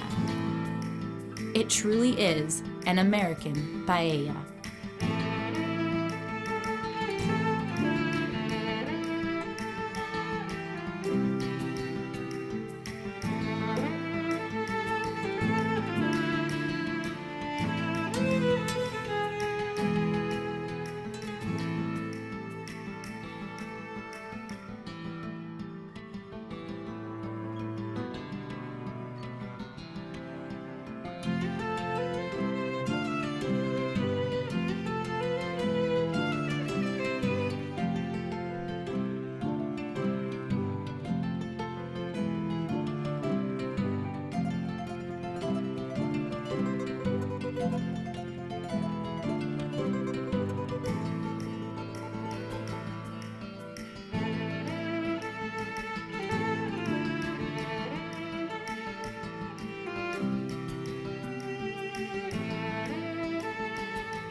I should have been an actress. I always wanted to act. I did, you know, even in high school. That was my thing.